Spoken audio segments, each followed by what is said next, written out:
Black Star Network is here. Hold no punches. I'm real revolutionary right now. Support this man, Black Media. He makes sure that our stories are told.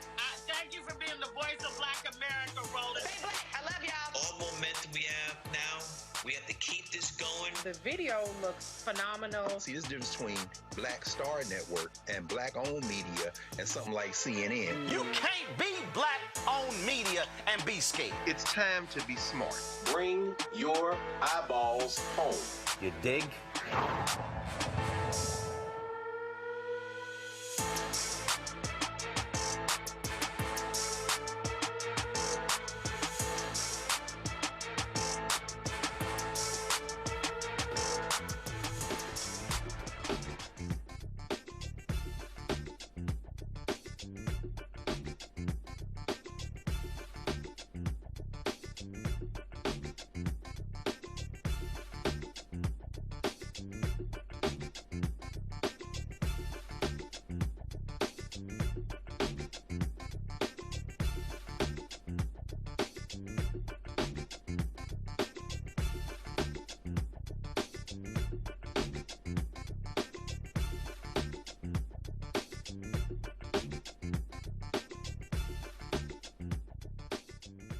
Today's Thursday, February 19, 2026. Coming up on Roland Martin Unfiltered, streaming live on the Black Star Network. The descendants of slaves are fighting an attempt to use eminent domain to carve a spur through one of Georgia's largest black-owned farms. The Trump administration continues to show its blatant racism against African Americans. Defense Secretary Pete Hegseth invited a white Christian nationalist pastor who's made offensive racist remarks regarding slavery to pray at the Pentagon. Yesterday, Donald Trump had the help at the White House for his Black History Month reception. You had this one black woman who stood up there and said, "Don't y'all dare call Trump a racist." That sister needs a history lesson, as in, the last year. He helped lead North Carolina as governor, and now Roy Cooper wants to be United States Senator. I will share you with my interview with him. Plus, continue honoring the life and legacy of Reverend Jesse Jackson Sr. We'll talk with his son, Congressman Jonathan Jackson, Dr. Cornel West, and a longtime family friend, Reverend Father Pfleger. It's time to bring the funk on Roland Martin Unfiltered on the Black Star Network. Let's go. He's got it. Whatever the miss, he's on it. Whatever it is, he's got the scoop, the fact, the find. And when it breaks, he's right on time and it's rolling. Best believe he's knowing. Putting it down from sports to news to politics. With entertainment just for kicks, he's rolling. It's on go, y'all. It's Roland Martin, yeah. Rolling with Roland now. He's funk, he's fresh, he's real, the best, you know he's Roland Martin now.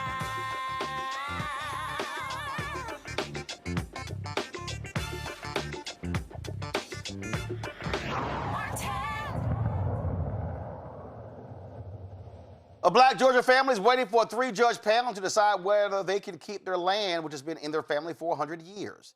The Smith family says the Tarbutton-owned Sandersville Railroad Company wants their property to build a rail spur to haul gravel from a local quarry. In 2024, the Georgia Public Service Commission granted the Tarbutton-owned Sandersville Road Company eminent domain authority, allowing it to seize private property. Now, the family's been fighting ever since. Adam Mahoney, the climate and environment reporter for Capital B, has been following this story. He joins us right now. Adam, glad to have you here. Walk us through this. This stuff harkens back to slavery Reconstruction days, correct? I can't hear you. You must be on mute. Guys, please check the mics. Are you on mute? Can you hear me now? Now we can hear you. Okay, sorry about that. Thank you. Yeah, I mean, this does date back to slavery. Specifically, in this case, the Benjamin Tarbutton family was the descendants. He is the descendant of one of the largest slave-owning families in all of Washington County. His great-great-grandfather owned over 75 slaves. And the Smith family, who his railroad is now trying to carve through, are descendants of enslaved people in that county. So we're seeing how kind of the power brokers and what is at play does date back to your point, Reconstruction and political clout. Okay, so this land, how much acreage are we talking about that they're trying to put under eminent domain? Yeah, so the Smith family, they own 600 acres of land in Middle Georgia. The family has owned the land for 100 years now, and it's deeded to 6 members of the family, brothers and sisters, who some of which still live on that land. The Sandersville Railroad is attempting to cut through basically the heart of that land that they would only receive about 12 acres through eminent domain, but what it would do would basically shut the family off from the rest of their land. They would have to cross a railroad to get to the other half of their land. And this is a process, like you mentioned, that has been going on since 2023. It was first approved by the Georgia Public Service Commission, is now going through an appeal process through the Fulton County court system. And what recourse does the family really have? I mean, they're just hoping the court intervenes? That's pretty much all they have at this point. It is going through its second round of appeals.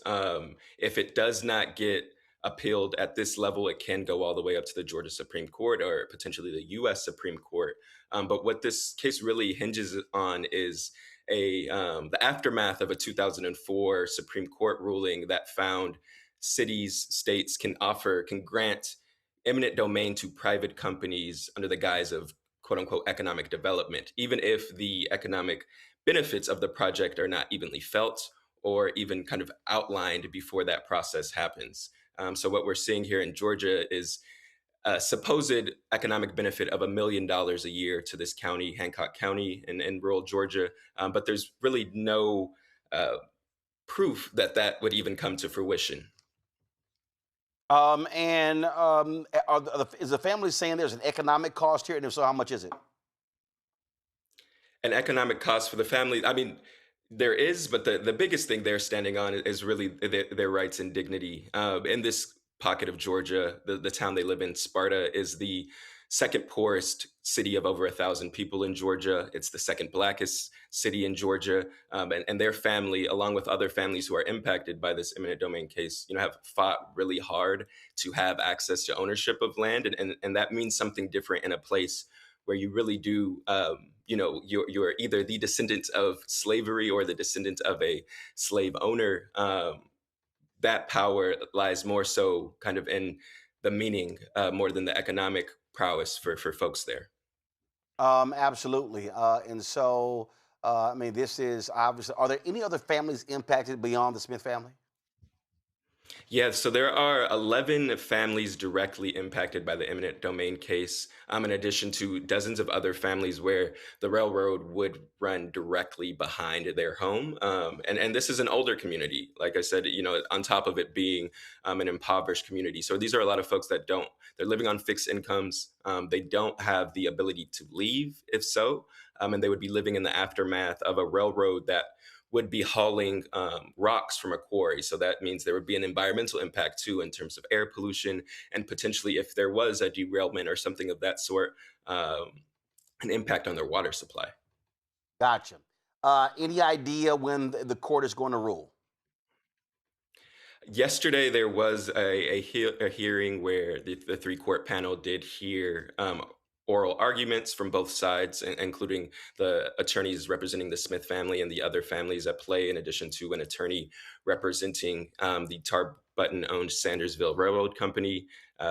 So the next steps in the coming weeks, and another court case date will be put on the books. But as of right now, it's kind of a waiting game for these families as they've been struggling through it over the last couple of years. Gotcha. All right then. Well, great reporting here. We will continue to look for this and see what happens next.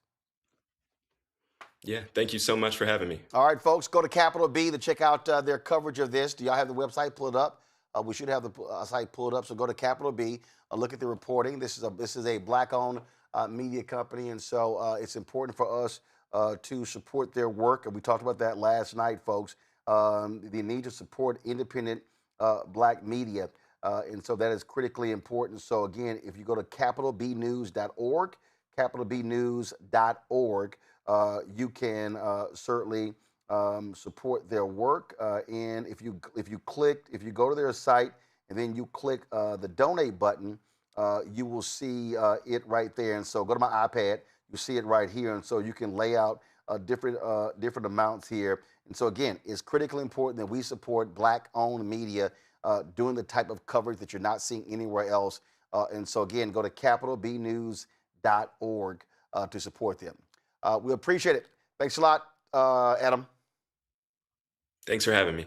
All right, folks. Let's talk about, well, actually, we'll do this here. I'm going to go to a break, and we come back. We're going to talk about the racist who prayed at the Pentagon. And we're going to also show you how some black folks made a complete ass of themselves at the White House for Donald Trump's Black History Month program. That clearly shows, let's just say, we knew who would have turned Harriet in. You're watching Roland Martin Unfiltered on the Black Star Network.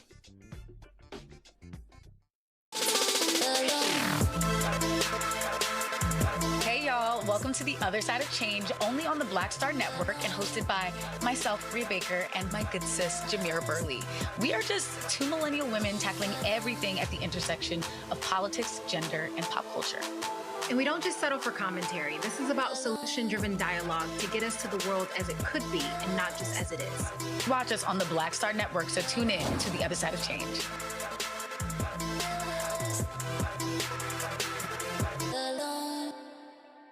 With medicine and science under attack, I want to keep you and your family informed and healthy. I'm Dr. Ebony Hilton, and I knew at the age of 8 that I wanted to be a doctor.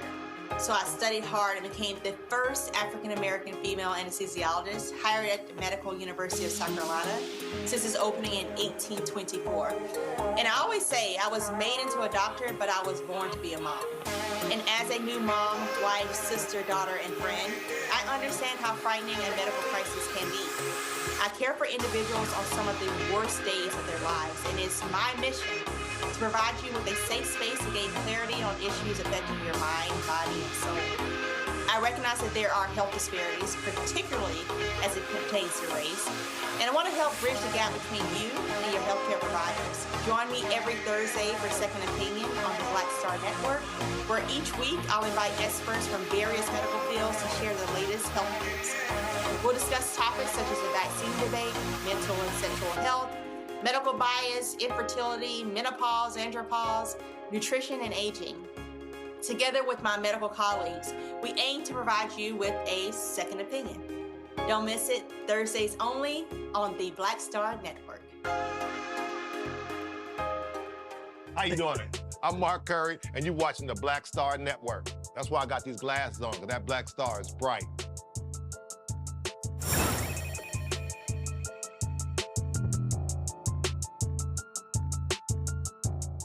Well, the U.S. Department of Defense facing backlash after the grossly unqualified Defense Secretary Pete Hegseth invited a racist white Christian nationalist who calls himself a paleo Confederate to lead a prayer at the Pentagon. The pastor is Doug Wilson, who has said some of the most grossly despicable things regarding slavery. Last year, when opening a church in Washington, Wilson told CNN it was part of his plan to make the United States a Christian nation.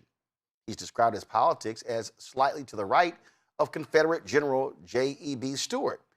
It says immigrants are entering the country in a parasitic way. Do y'all have some of this little prayer? Go ahead and play it. Pull it up. I didn't hear a word of what he said. Come on, pull the audio up. We just came screaming in. I'm sure it was fantastic. We were held up at the White House for meetings, as you can imagine. I won't try to add to it. I just want to, first of all, thank you for being here. Thank you. Thank you for your leadership, for your mentorship, for the things you've started, the truth you've told, your willingness to be bold. It's the type of thing that we're trying to exercise here, too, with the monthly worship service, is to pause and recognize who is at the wheel, who is sovereign in all of these things, the scale and scope of which we can't possibly imagine sometimes, and outcomes we cannot foresee. But there is no plan B, only God's plan of plan A. And I'll just tell a brief story. I was undertaking a mission of writing a book called Battle for the American Mind. It was about K through 12 education, and working with a man named David Goodwin, who's the president of the Association of Classical Christian Schools. an association that was started by Pastor Doug Wilson, and where many of our kids go to school. And we were working on a project, and I was just a Fox News guy at that point, and David thought it prudent to, because it would touch on so much of what ACCS does, talk to Doug about it and say, hey, are you comfortable with this partnership? And because there's plenty of things that people will say about you in every phase of your life. And I'll never forget when David came back, and we'd never met, we'd never spoken at that point. And he just said, Doug asked a more or less. Okay, I can't listen to any more bullshit. Okay, so Pete Hegseth, oh my God, how amazing he is. Really? So there's a website called DougWilsonSays.com that's actually tracked the racist, misogynistic, sexist things this man has said. Doug Wilson says the Christians who owned slaves in the South were on firm scriptural ground. Okay? This is a quote from Doug Wilson. The radical abolitionists, now mind you, the radical abolitionists maintained that slave owning was inherently immoral under any circumstance. But in this matter, the Christians who owned slaves in the South were on firm scriptural ground. May a Christian own slaves even when this makes him a part of a larger pagan system which is not fully scriptural or perhaps not scriptural at all. Provided he owns them in conformity to Christ's laws governing such situations, the Bible is clear that under such conditions, Christians may own slaves. He also said, on the slavery issue, the drums of war were being beaten by the abolitionists, who were in turn driven by a zealous hatred of the word.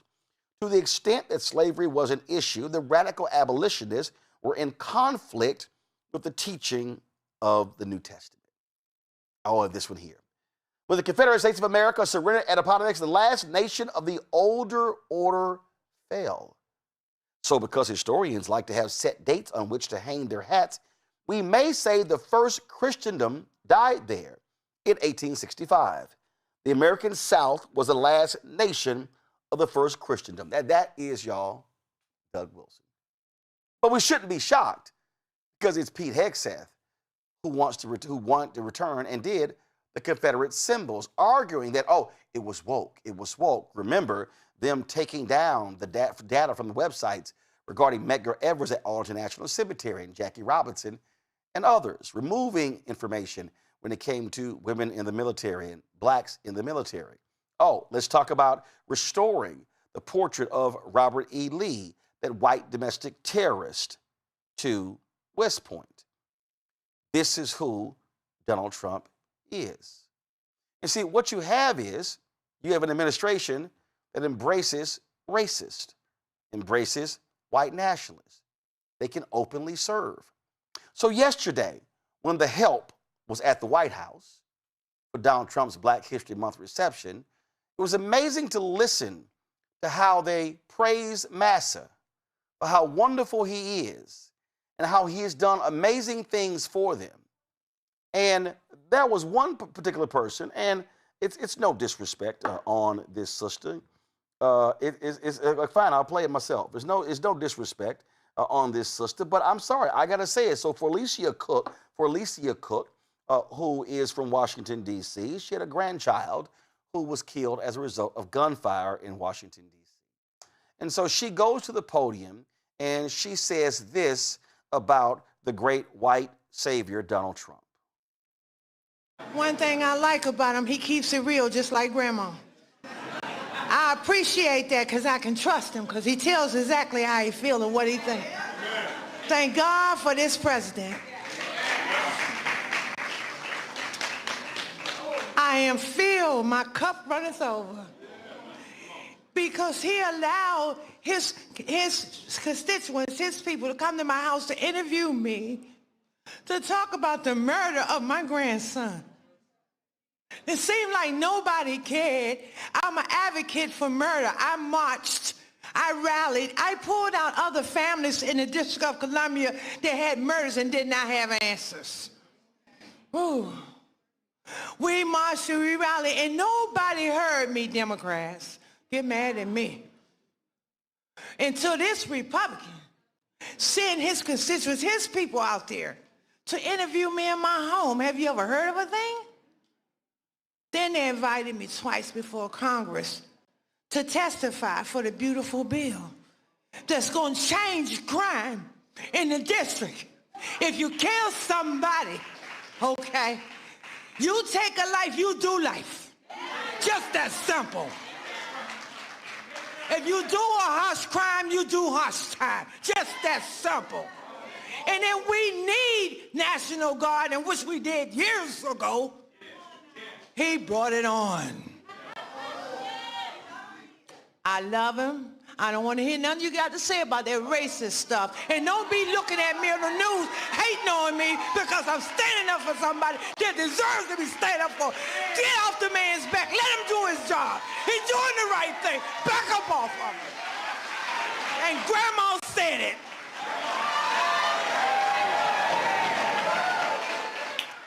Okay, so Felicia, you don't want us to hear you. You don't want us to criticize you. Okay, Felicia, if you were sitting in that chair or in this studio, then I would look you in your eye and I would ask you to defend this. You talked about the murder of your grandchild, and you said Democrats didn't hear you. You said that they allowed you to testify before Congress. Can you please tell me which party has been trying to control the out-of-control guns in this country? Is it Trump, MAGA, and the Republicans, or is it Democrats? I'll wait. While you're at it, for Alicia, let me remind you that when Donald Trump initially got back into the White House, Donald Trump did something. And maybe you should go talk to that black family. Maybe you should go talk to the black family of a man who died. That man who died was Hilton Brown. Felicia, maybe you didn't see this story from March of 2025.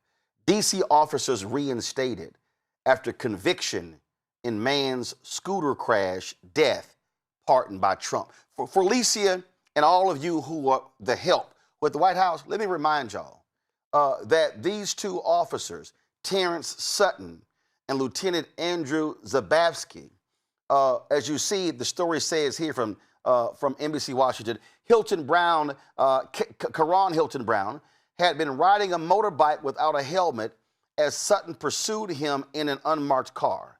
Prosecutors said the chase went on for 10 blocks before Sutton followed Hilton Brown down an alley at what prosecutors call an unreasonable speed. When Hilton Brown left the alley, he was hit by a car, suffered head trauma, and died in a hospital a few days later. He was 20 years old and the father of an infant. Felicia, it says the U.S. Attorney for D.C. says Sutton and Zabavsky failed to preserve the crash scene for investigators and turn off their body cameras. This is the quote from the prosecutor. As Mr. Hilton Brown lay unconscious in the street in a pool of his own blood, Sutton and Zabavsky agreed to cover up what Sutton had done to prevent any further investigation of the incident. The office said in a statement that went to trial for Alicia, and the officers were convicted and sentenced, but Donald Trump chose to let them off. Felicia, I'm not done. In Los Angeles, there was a Los Angeles County sheriff who was convicted and found guilty of federal civil rights violations. This is the DOJ website for using excessive force against a woman. So this woman was videotaping the officers arresting and beating a man outside of a supermarket in June of 2023. And so it says here that Kurt and another deputy, they were responding to a possible robbery at the store. They arrived on the scene and handcuffed and detained a man matching the description, while the victim, identified in court documents as JH, who matched the description of the female suspect, recorded the deputies on her cell phone. While recording, J.H. told Kirk that he had a legal obligation to inform the man of the basis of a forced detention and that she was broadcasting his actions on social media. Well, Kirk then decided to pepper spray her, and then he also placed his knee on the woman's shoulder and cocked his right arm back with a clenched fist. Stop or you're going to get punched in the face. Kirk then pressed his knees into her neck. She said, get your neck off my, I can't breathe. So Felicia, do you care about that black woman? Oh, I'm sorry. You heard me say that he was convicted. But the new U.S. attorney for Donald Trump then came in and offered him a post-conviction plea bargain. I'm sorry. Felicia, allow me to say it again. He was tried. He was indicted, tried, convicted. And as they were preparing for the sentencing, the new U.S. attorney comes in and says, we are going to offer him a post-conviction plea deal. It was something that rarely ever happens. It was very strange. Oh, and the prosecutors in the case, they actually stepped off. So what happened for Alicia? He was allowed to plead guilty to a misdemeanor after the felony conviction. Okay, for Alicia, since you say he's not a racist, I don't want to hear that racist stuff. Did you know that there was a settlement in Alabama where black people had sewage backing up into their yards and backing up into their house because white officials would not properly install sewage lines and pipes there? Under Biden-Harris, a settlement was reached in order to fix the problem.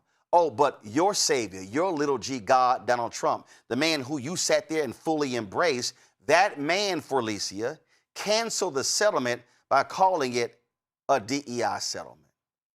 Felicia, you may not watch this show, and so you may not be aware that there's a group of black people in Louisiana in what is called Cancer Alley who are suing petrochemical companies because black people are dying there due to the chemicals from those plants.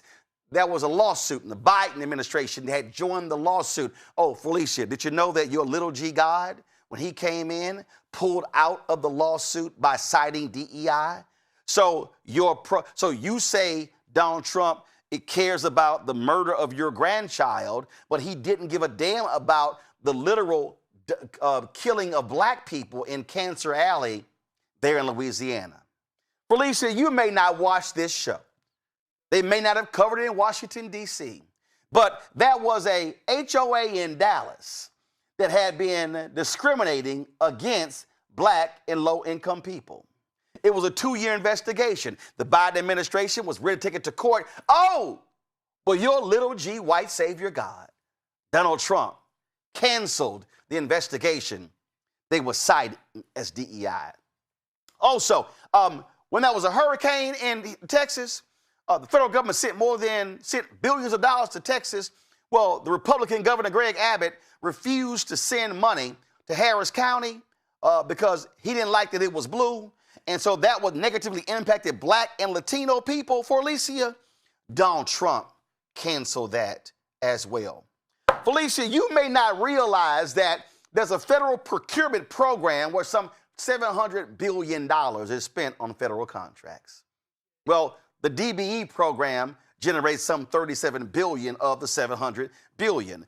You may not realize that 2 white men in Indiana filed a lawsuit saying that the program was unfair.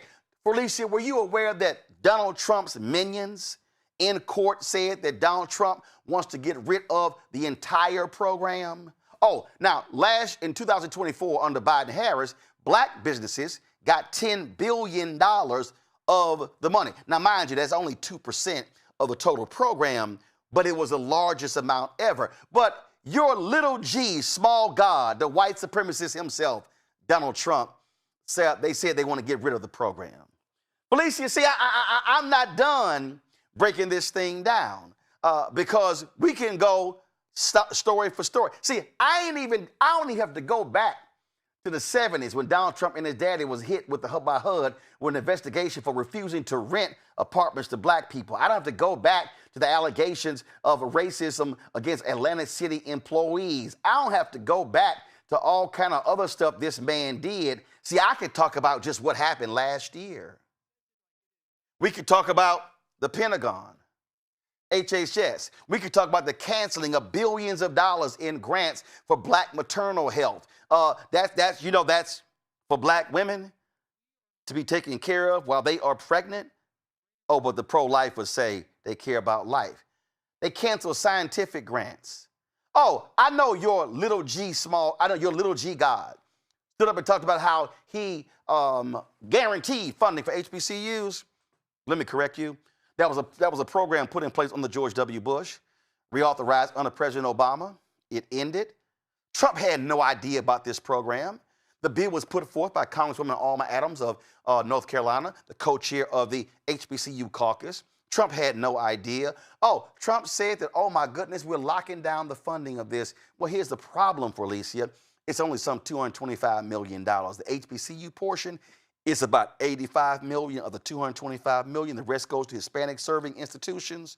They're 107. So can you tell me how 107 really gonna do something with 85 million? This is what happens when you have real facts. Donald Trump has targeted black people. Felicia, you talk about your grandson being killed in Washington, D.C., and that is highly unfortunate, and I understand your pain.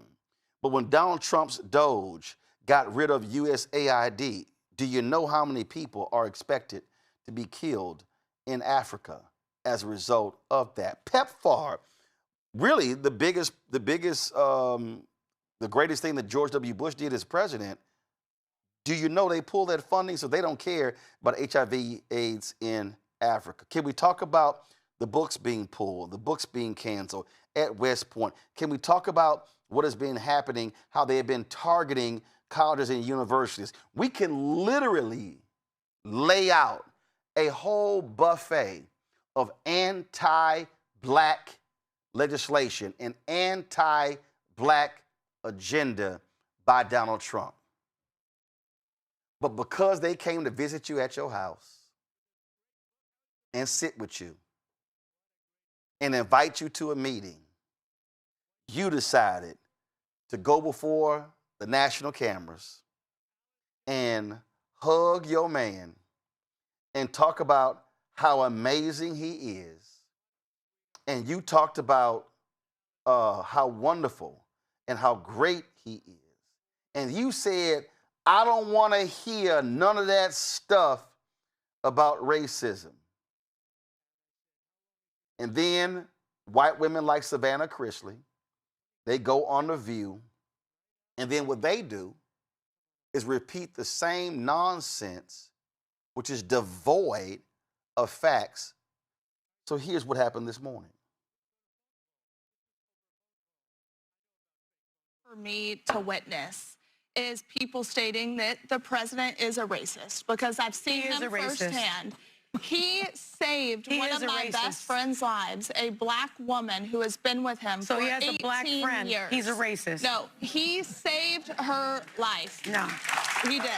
Okay. He's a racist. Here's the problem, Savannah, and why we have a different take on it. Many of us have a different take on it, because when you target DEI programs with executive office, with executive orders, your first week in office, arguing that the policies undermine national unity. You know, when you shared racist posts about the Obamas, when you pursued the death penalty for the exonerated 5, after you knew they had been exonerated. These are the reasons that his behavior is so hard, and I don't know whether you know about this, but in the 70s, he was accused of discriminating against black tenants because he wouldn't rent to them. He didn't want them to build. Was that an accusation? No, that was a proven fact. They took him to court. They took him to court. The lawsuit was settled.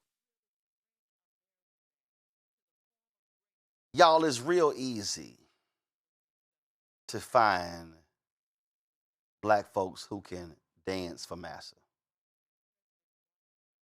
You got that Negro preacher out of Detroit, Lorenzo Sewell, who thought he was delivering his I Have a Dream speech during the inauguration, calling the Obamas the most evil ever. Same thing. But when you lay out all of these anti-black things, can y'all dispute them? The answer is no. Let me remind people, and it's very clear, there often were black people who went and told massa when people of African descent were trying to escape.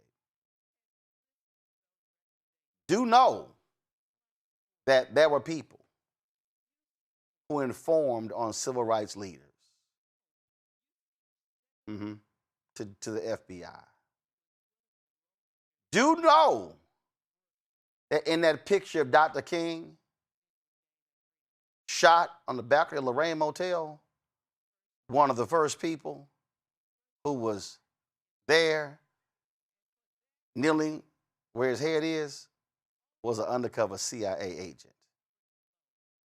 Let me be clear, there were undercover informants who were sitting next to Malcolm X. There were undercover folk informing on the Black Panthers. So it has always been in our history very easy to find anti-black people doing the bidding of white oppressors.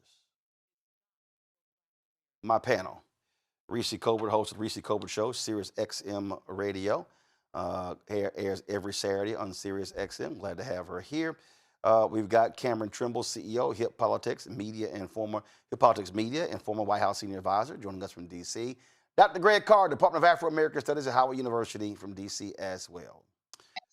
Reese, take it away.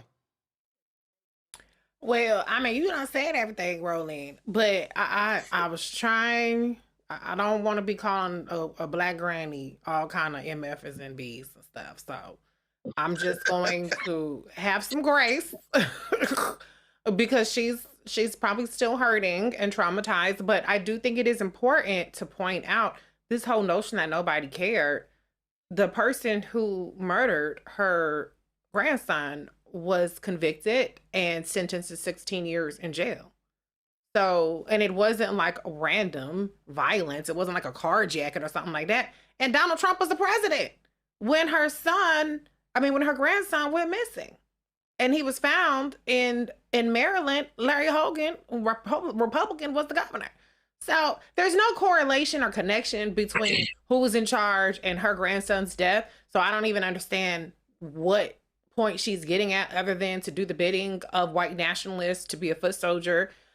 But what I do take issue with, I'm gonna set her aside because I ain't gonna drag Granny. I'm not gonna do that.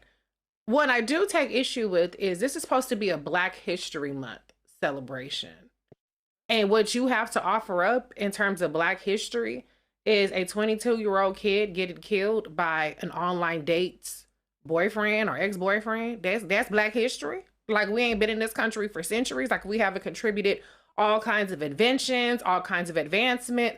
Like, we don't have a rich history that's worth celebrating in and of itself. Now, I know that you're not going to get people of substance and any kind of stature to come to the White House, but y'all can have a little lecture. Y'all can have a little history lesson, because Donald Trump didn't even know that Frederick Douglass was dead, okay, when he went to the Black Smithsonian. So there's clearly work to be done, but this is more propaganda from this White House to try to paint Black people, to paint Black-run cities as savages, overrun by crime, so that they can engage in their lawlessness. So in addition to all the racism and all the things that you've already laid out, it's just a slap in the face that this is even a topic at a Black History Month celebration at the White House. Cameron? Yeah, I'm not going to go in on Granny because I think we all have, I don't know if we all have, but I even know some folks and for friends and family who have still seemed to be under some veil or some under Hell some no, solution. ain't nobody in my damn family. Not my brother, not my sisters, not my cousins.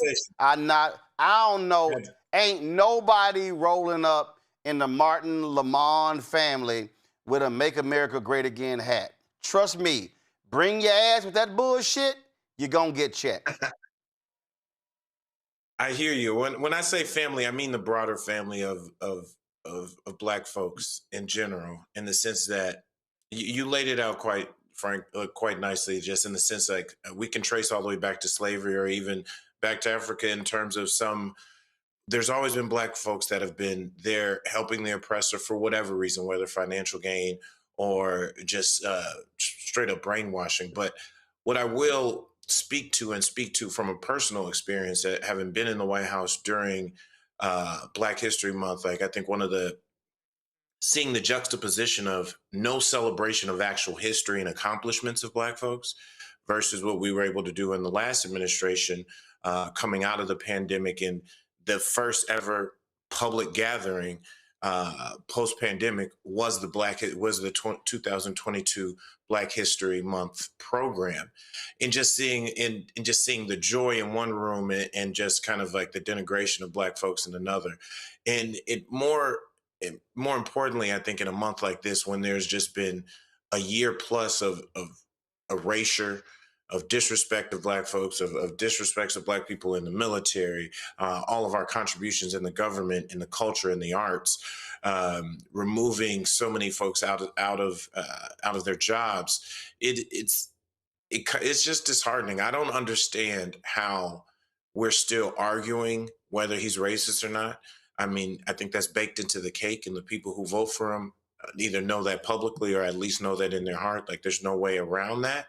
So it always feels like we're kind of almost being baited into an argument that we can't really win with people who don't want to believe us, but we still need to keep calling it out. Donald Trump is racist. Hey, but look, and here's the whole deal. I'm gonna lay out the facts, Greg. I did that granny, and I had some little punk, sitting here, Javon. I think he worked for that fool. Worked for that fool Byron Donalds. I said, I dare you to bring your ass on this show. Talk about the policy. Let's go. See, they want. So it's real easy to say, I don't want to hear no racist stuff. Okay, we gonna show you all the anti-Black stuff. Yeah. I mean, if you support Donald Trump, you're either a racist, an opportunist, or you've been promised something or received something already. Those are the only ways you can support him. As for Miss Cook, listen, Gil Scott-Heron had a song, Inner City Blues, and he said, another set of victims to whip the choose. You recognize that feeling. It's the inner city blues. So, I mean, Miss Felicia Cook has the inner city blues. She said I give her not only credit, but much respect as a recovering addict, as a self-described recovering addict. She said, I was an addict 31 years clean. She said, when my grandbaby was born, I decided to change my life. And that young man lost his life in Southeast DC, killed by a man almost twice his age. Apparently, he was having sex with this woman that this other guy was dealing with. This guy who got the 16 years, as you said, Reese, sentenced by a judge that was appointed by Barack Obama. The judge that gave him 16 years. She's a member of the Asian American Pacific Bar Association. I'm sure that would drive Donald Trump crazy. But I'm raising all those things as a backdrop to say that she has no factual support for anything she's saying. She herself is not a racist, I wouldn't assume. But I don't assume anything about Black people simply because of the color of their skin. Now, she claims to be a Christian. And I think she's the kind of Christian that Pastor Doug Wilson would absolutely embrace, because Wilson is a purebred white supremacist and an open enemy to our common humanity. And he is not a Christian. This is the damage of Christianity. Let me just be kind of candid here for a moment. She is a Christian in the mold of the slave master's religion. There are many Christians. You talked to Freddie Haynes last night. Of course, Jeremiah Wright, we can name him, Vashti McKenzie. Go down the list. Many people, you say you're a Christian. Those white people are not Christians like you're Christians. You're not praying to the same God. And finally, when we break their political backs, early voting in Texas, North Carolina, if you're in there, make sure your registration is tight and go in there and vote. We got to break their political backs. When we roll over these racists like to see, we will be doing it on behalf of victims like Felicia Cook, who has been driven crazy by her grief, who clearly received an inferior education here, as we talked during Black History Month, as Carter G. Woodson would say, the miseducation of the Negro. It's a miseducation Negro. And as far as that Negro who is hollering and calling out of Detroit, the young man who has clearly been misshapen by his own diseducation, we're going to get some measure of justice for all of you. But what you won't get as we do this is another opportunity to speak in public on a platform, because you need to have a complete re-education. Right now, you're a victim, a pawn, and that's just too bad. Yeah, absolutely. If y'all want to see a level of stupidity, the other day Keith Ellison was testifying before a Senate hearing, and something stupid happened. Something like just dumb happened. Y'all don't have a video? Okay. Well, fine. Well, so, yeah, I was watching this questioning, and they were jamming Keith Ellison up about this alleged fraud in Minneapolis, and they were hitting them all up about that, and so they were asking him all these questions, and okay, I got it. And then this one elected official then did something. I didn't know what the hell where he was going. He all of a sudden, I don't know, y'all. He all of a sudden begins to ask Ellison about something Farrakhan said. Now, when I saw the clip, I went, what that boy talking about? So the first thing I said was, okay, was it something new Farrakhan said? No. Y'all, it wasn't nothing, it wasn't something new. This fool literally asked Minnesota Attorney General Keith Ellison, who's Muslim, he decided to ask him something about Farrakhan calling a gutter religion, Judaism, a gutter religion. I said, wait, let me go. You mean 42 years ago? When Keith Ellison was 20? Hold up, let me try to play this. Certainly know who Renee Good and Alex Preddy are. I do. Yeah, so obviously your priorities are clearly obvious. Tell me about Temple Israel. What happened there? Well, my dear friend of mine is the that would be the answer lead to your rabbi question at Temple Israel. Could you just answer my question, please? Well, a lot of things happen there. Do you have something in mind you'd like to bring up? Yeah, any particular incidents happen of anti-Semitism? Well, there have been acts of anti-Semitism there. What have you done about it? Of which I oppose vigorously. We've supported local law enforcement in doing the right thing in those communities. I mean, let me tell you, you're asking me about a place I know a lot about. I've been to Temple Israel an untold number of times, and so if they ever have any security concerns, that is a concern of mine. And absolutely. So what have you actually done differently to help fight anti-Semitism in Minnesota? I speak against anti-Semitism. I condemn it as repugnant and wrong. Let's pause there. You speak against anti-Semitism. Will you condemn Louis Farrakhan's comments saying that Judaism is a dirty religion? You know, sir, I thought I was coming here to talk about immigration policy. That was policy. a layup question, by the way. No. I thought I was talking about immigration policy. I didn't know that we were going to be talking about all these matters. I mean, I'm reluctant to just sort of, I mean, we already had one thing where we didn't mention immigration policy at all. I'm fine with you asking about questions around asylum and things like that. That makes a lot of sense to me. But now we're going off in all kind of different directions. I think there should be some scope to this hearing. And so thank you for your interest. And we both share a need to condemn anti-Semitism. A few of my colleagues have gone over time, Mr. Chairman. So I find it disgusting that we would have a witness who's the Attorney General of a state that will not condemn the fact that somebody said that Judaism is a dirty religion. The fact that we have a witness of that low caliber here before the United States Congress is an insult to this institution. Greg, I'm just gonna go ahead and call it what it is. That was bitch assness. You're asking the Attorney General of Minnesota to condemn a comment that was made when he was 20. The man is 62.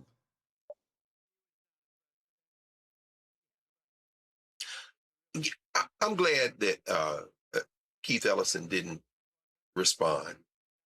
And in his defense, that's Bernie Moreno, a piece of a man, a crook from a crooked family in Colombia, a family of bankers and grifters. This man himself is a racist. He has joined the Ohio delegation of the White Nationalist Party in not condemning most of the White Nationalist Party delegation from Ohio, in not condemning the faces of Barack and Michelle Obama posted on apes. Maybe if I were Attorney General Ellison, I would have said, I'll condemn that the minute you make a statement on putting the President of the United States and First Lady's faces on apes. You first. No, actually, I probably would have said, well, with all due respect, it is you, Bernie Moreno. So I'm going to leave it at that. These are the stupid citizens of Ohio who voted for him, and too many others who did not go to the polls to make sure that Sherrod Brown was in that seat instead of Bernie Moreno. That piece of a man is in the federal legislature because of our inaction. Yes, I said it, Dayton and Cincinnati and Cleveland. Yes, I said it, Youngstown. Yes, I said it, every place in Ohio.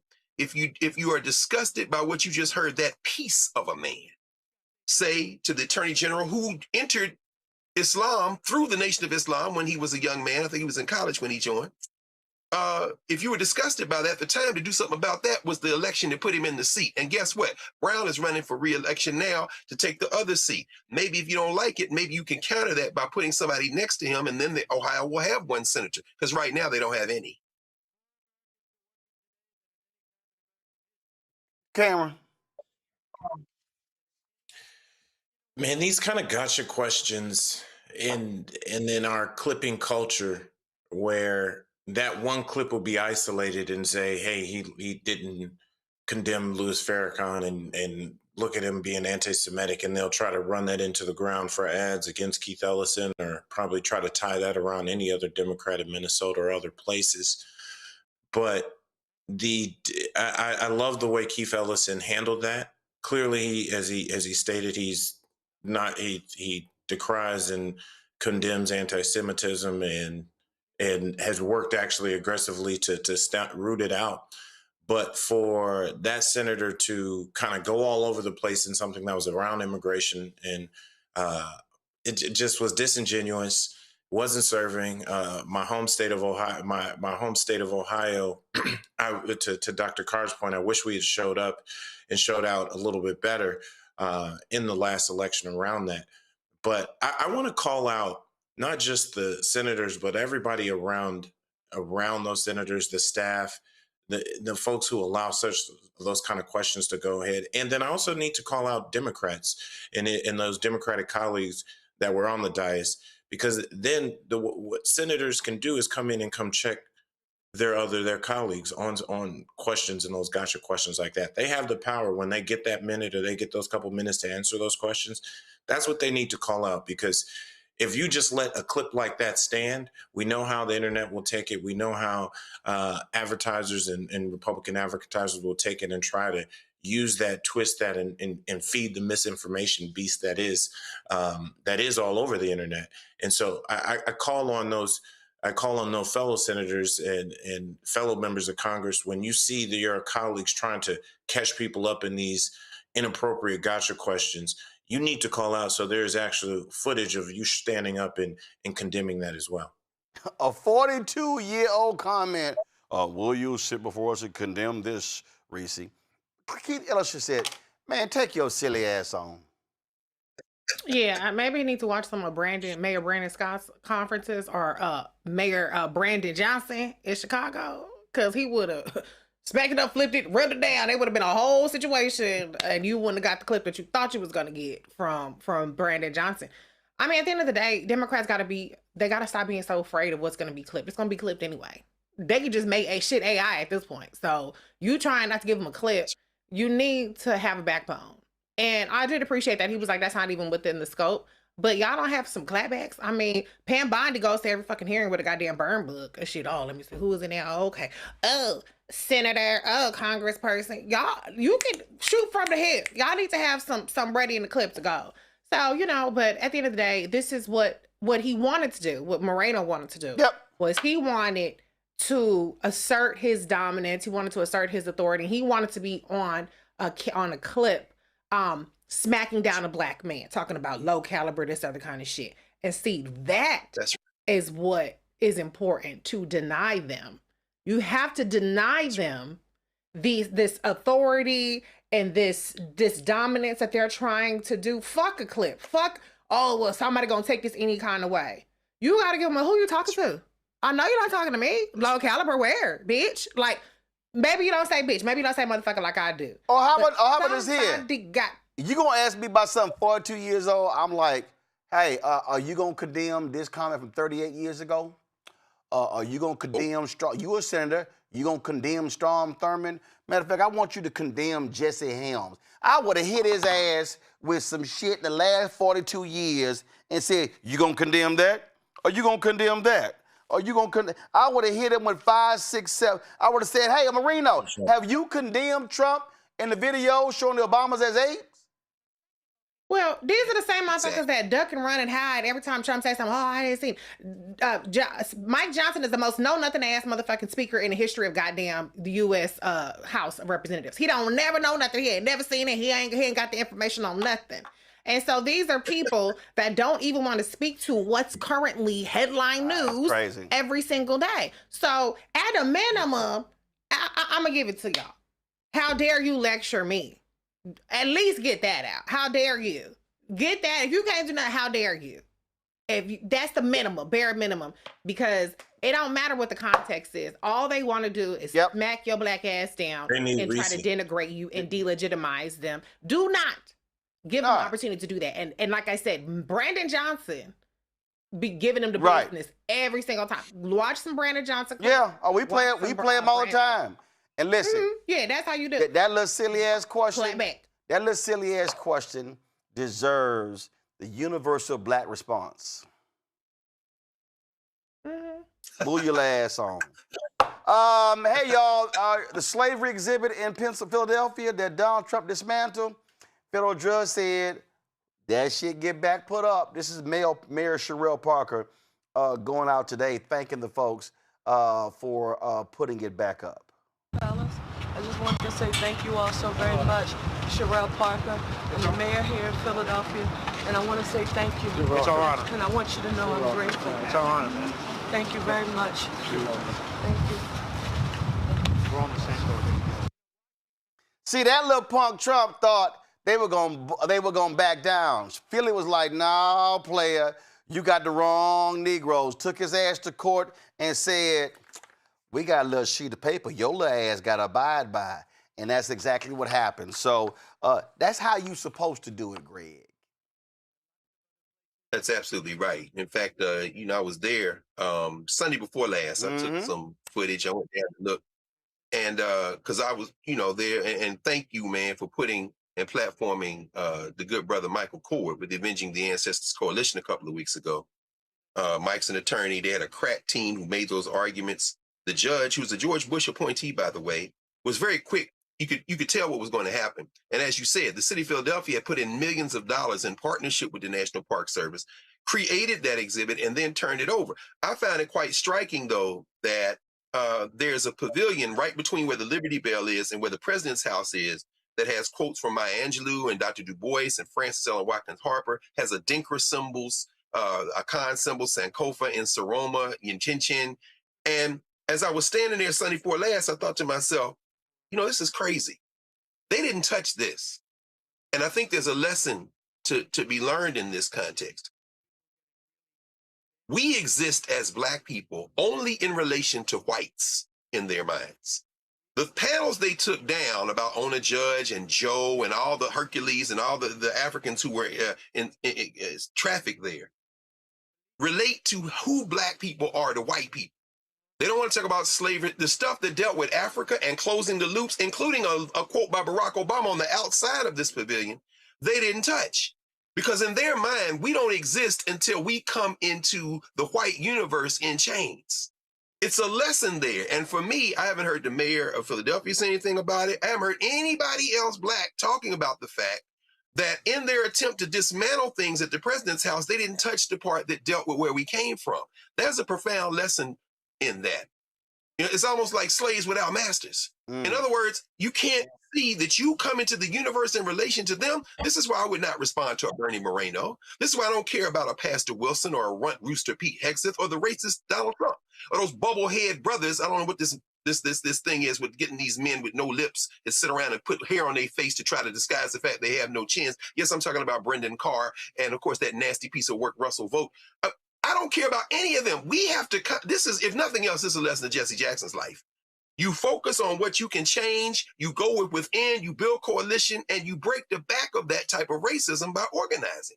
That Philadelphia lesson, I think, like you said, is very important. They didn't have a legal leg to stand on. Their propaganda is now evaporating. I know we saw this week the Department of Education. That Dear Colleague letter, it's gone. The New Hampshire folks, my man Sharif El-Mekki, Center for Black Educator Development, the ACLU of New Hampshire and the National ACLU won in court. That Dear Colleague letter everybody was talking about from February 2025, where they had an injunction a month later, almost a little over a month later, it doesn't exist anymore. Let's stop self-checking. Stop self-checking. All the stuff they're doing is getting thrown out by the courts. There you so go. We have to remind it's a propaganda war, and they're losing, y'all. Also, so thank you, Roland, for platforming that story. Also, one more story that is here in Florida. The bill by Senator LaVon Bracey Davis passed. It will provide compensation to the descendants of the Groveland Four Black men wrongfully convicted of raping a white woman in 1949 in Groveland, Florida. So just want to get that in. Got to go to a quick break. We come back. We'll pay tribute to Reverend Jesse Jackson Sr., talking with his son, Congressman Jonathan Jackson. We'll talk to Cornel West and Father Michael Pfleger, three folks who obviously knew Reverend very well, of course, his son. You're watching Roland Martin Unfiltered on the Black Star Network. Support the work that we do. Join our Bring the Funk fan club. Your dollars make it possible to do what we do. Contribute to your Cash App using the Stripe QR code. You see it right here. Credit cards as well. Checks and money order. Make it payable to Roland Martin Unfiltered. P.O. Box 57196, Washington, D.C. 2003 7-0196. PayPal R Martin Unfiltered. Venmo RM Unfiltered. Zelle Roland at RolandSMartin.com.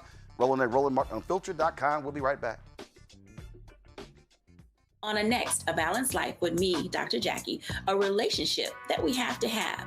We're often afraid of it and don't like to talk about it. That's right, we're talking about our relationship with money.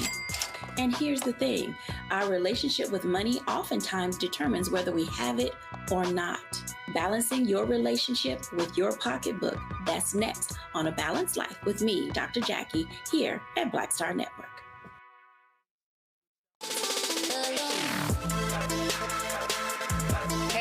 Welcome to The Other Side of Change, only on the Black Star Network and hosted by myself, Rhea Baker, and my good sis, Jamira Burley.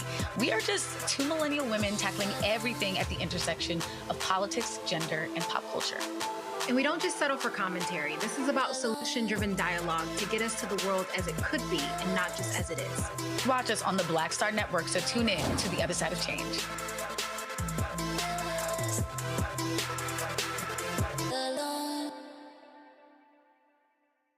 With medicine and science under attack, I want to keep you and your family informed and healthy. I'm Dr. Ebony Hilton, and I knew at the age of 8 that I wanted to be a doctor. So I studied hard and became the first African-American female anesthesiologist hired at the Medical University of South Carolina since its opening in 1824. And I always say I was made into a doctor, but I was born to be a mom. And as a new mom, wife, sister, daughter, and friend, I understand how frightening a medical crisis can be. I care for individuals on some of the worst days of their lives, and it's my mission to provide you with a safe space to gain clarity on issues affecting your mind, body, and soul. I recognize that there are health disparities, particularly as it pertains to race, and I want to help bridge the gap between you and your healthcare providers. Join me every Thursday for Second Opinion on the Black Star Network, where each week I'll invite experts from various medical fields to share the latest health news. We'll discuss topics such as the vaccine debate, mental and sexual health, medical bias, infertility, menopause, andropause, nutrition, and aging. Together with my medical colleagues, we aim to provide you with a second opinion. Don't miss it, Thursdays only on the Black Star Network. They said the quiet part out loud. Black votes are a threat, so they erased them. After the Supreme Court gutted the Voting Rights Act in 2013, Republican legislatures moved fast. New voter ID laws, polling place shutdowns, purges of black voters from the rolls. Trump's Justice Department didn't stop it, they joined in. In 2018, his DOJ backed Ohio's voter purge system, a scheme that disproportionately erased black voters. Their goal, erase black votes and political power. Yeah, that happened. These are the kinds of stories that we cover every day on Roland Martin Unfiltered. Subscribe on YouTube and download the Black Star Network app. Support fact-based independent journalism that centers African Americans and the issues that matter to our community.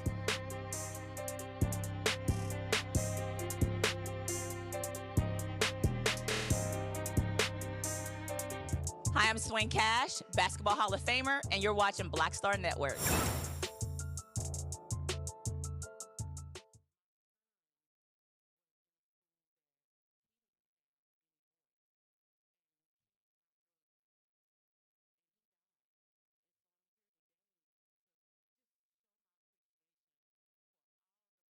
No, I actually said, y'all gonna play the.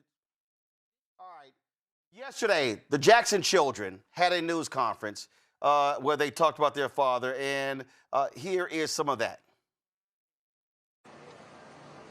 Our father is a man who dedicated his life to public service, to gain, protect, and defend civil rights and human rights, to make our nation better, to make the world more just, our people better neighbors with each other.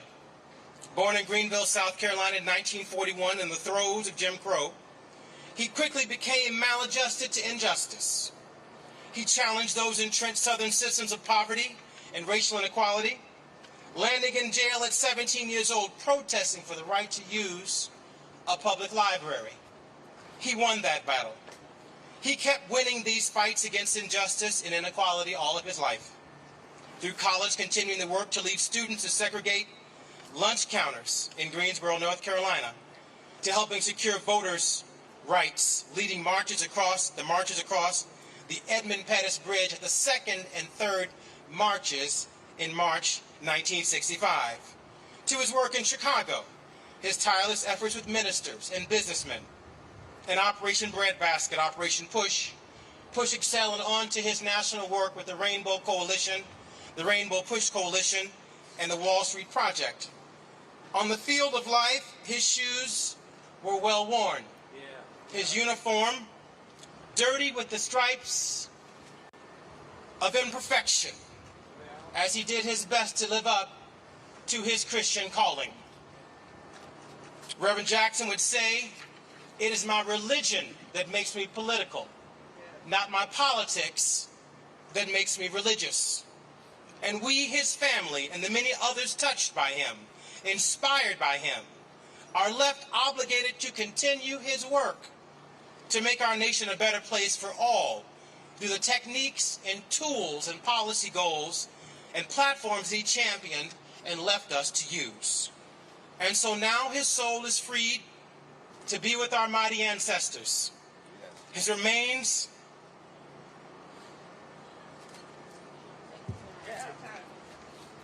left to be honored and remembered for his sacrifice.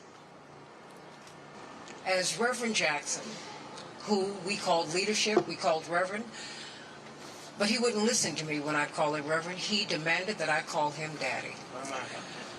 Because he said, I am that.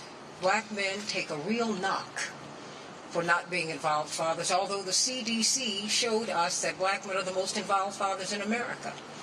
More involved than white fathers, Hispanic fathers, and our father took fatherhood very seriously. He took that charge. It was his charge to keep. And so today we celebrate his life, although his body is absent from us. His spirit suffuses and infuses us, and it charges us to continue with the work. Indeed, he has run his race. Just want to say thank you so much for your prayers. It's been obviously a challenge, but I think we all feel the magnitude of this loss, but also the magnitude of a life well lived. And it's such an honor to be standing up here with my siblings and just thank all of you deeply from the bottom of our hearts for the love and support you've given our family at this time, and we share our love with all of you. Dad believed that funerals were not for the dearly departed. He believed funerals were for the living. He believed that they were great gathering meetings, and no two lives in human history will have the same number of people attending their funerals, or the same people will be at their funerals, because your friends ain't my friends ain't your friends. We don't know the same people. You don't know the same people that I know. Do not bring your politics out of respect to Reverend Jesse Jackson and the life that he lived to these homegoing services. Come respectful and come to say thank you. But these homegoing services are welcome to all. Democrat, Republican, liberal, and conservative, right wing, left wing, because his life is broad enough to cover the full spectrum of what it means to be an American. We only ask people to come and be respectful in the context of the extraordinary life that he lived. Dad would have wanted us to have a great meeting to discuss our differences, to find ways of moving forward and moving together. And if his life becomes a turning point in our national political discourse, amen. Folks, joining us right now, Dr. Cornel West, of course, who knew Reverend well. Dr. West, just share your thoughts, the loss of this historic international titan when it comes to civil and human rights. Well, brother, first, I just want to thank you for your work, though, brother. You've been persistent. You've been persevering all these years and still holding up the bloodstained banner. And I say that in the name of the Black freedom struggle that produced the Jesse Jackson. And he's not isolated. You know that. We got Martin, we got Malcolm, we got Fannie Lou, you got Ella Baker. He is a great wave in the river of our movement, of our struggle for freedom. And he's a world historical figure, ain't no doubt about that. Nobody like that, brother. So much genius, so much style, so much sense of service, willingness to sacrifice, tell truths against the grain. I don't have a language to describe and capture his genius, though, brother, but I can tell you this, because I follow the same Jesus that he followed. I thank God that we had him for so long, brother. He lived under death threat for almost 60 years, you know what I mean? And the very fact that he was able to hold on for so long and allow his light to shine, we shall never, ever forget him. And when we talk about him, we talk about Helen, his precious mother, Noah, his precious father, Charles, his precious stepfather, and especially Matilda, who's his precious grandmama. That's the sources of the love, integrity, and the style that produced the giant Jesse Louis Jackson Sr. The thing, Dr. West, that we've sort of been laying out is that Reverend Jackson passes at 84, but you had this continuum, him engaging in North Carolina A&T, joining the movement. Dr. King, Operation Breadbasket, morphing into Push Coalition, Rainbow Push, going from streets to the C-suites, going to Wall Street Project, Automotive Project, Citizenship Education Fund, and then Obama. I had to remind some people who were really upset with his comments about Obama. I said, yeah, but after Obama's there, who was leading the fight for opening up opportunities for black people in Silicon Valley? I said, it was Reverend Jackson. I said, so y'all act like, I said, so you can criticize Reverend, and I was one of the folks who criticized him directly when I had him on WVON radio. I ain't never had the problem, but I also had to remind them while I was criticizing him, I had no problem bringing him back on my show when he was checking Silicon Valley. Oh, absolutely. And I remember you were there in Chicago. We were talking about Curtis Mayfield way back in 2006 when you had your show. But no, anytime we in a movement together, though, brother, we criticize each other because none of us have a monopoly on truth. But the thing is, the focus is on the suffering of our people. The focus is on the vision that inspires and tries to empower our people. But keep in mind now, my dear brother, that when you think about Jesse, you don't want to skip over, the Baptist churches there in Greenville that shaped him. You don't want to skip over the great Samuel Proctor, who was the president of North Carolina A&T, who allowed Jesse to get in without a letters of recommendation, without even kind of exams. He was going to be the first black quarterback, University of Illinois. White folk couldn't deal with it, so we went back to North Carolina A&T, became the great quarterback and student body president. See, those are the fundamental sources. And of course, there's Precious Jackie, his wife for 65 years. See, that's the raw stuff that sustained Jesse. And then he meets Martin, and then he takes off and soars like an eagle. And you should keep in mind, brother, he's a Christian minister who's also deep in love with Bobby Blue Bland, who in Bland studying the sermons of Reverend C.L. Franklin. See, Jesse is grounded in black culture at the deepest level, and that makes a difference. He's a spiritual property of the very black people who produced him, and he never, ever forgot about us, man. Never, ever. Not forget about us. And somebody asked this question the other day. They said, Roland, who gonna give the eulogy? I was like, yeah, because when it came to a lot of major black funerals, Reverend Jackson gave the eulogy. I know. That's the truth, though, man. Donnie Hathaway, Jackie Robinson, me and Tavis were talking about that on the show this morning, though, man. I mean, I don't think there's anybody worthy to give his eulogy, you know what I mean? But what can you say? What can you say?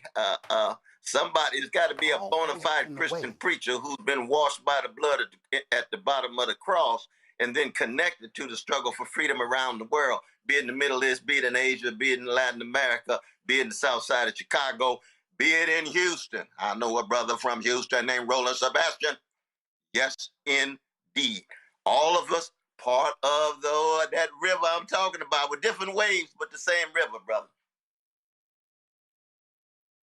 The thing that, as we move forward, and I keep hearing this, people keep saying, who's next, what's next?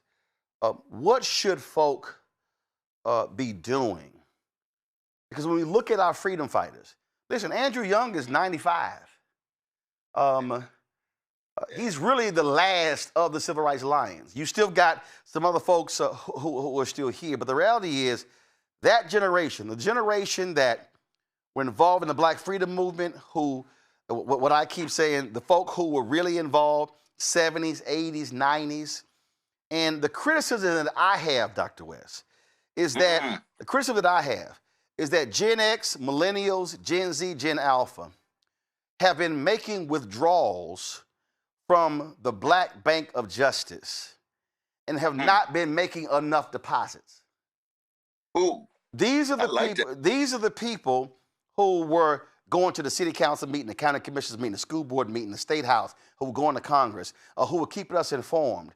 And this generation simply cannot accept that, oh, if we just tweet it or put it on TikTok, it has the same energy. No, you got to be on the ground touching people, talking to people, working with people. And I think that we got to have more folk who are in this fight as opposed to saying, well, they got it because those numbers are dwindling because those folks are becoming ancestors or they're retiring because they are actually tired.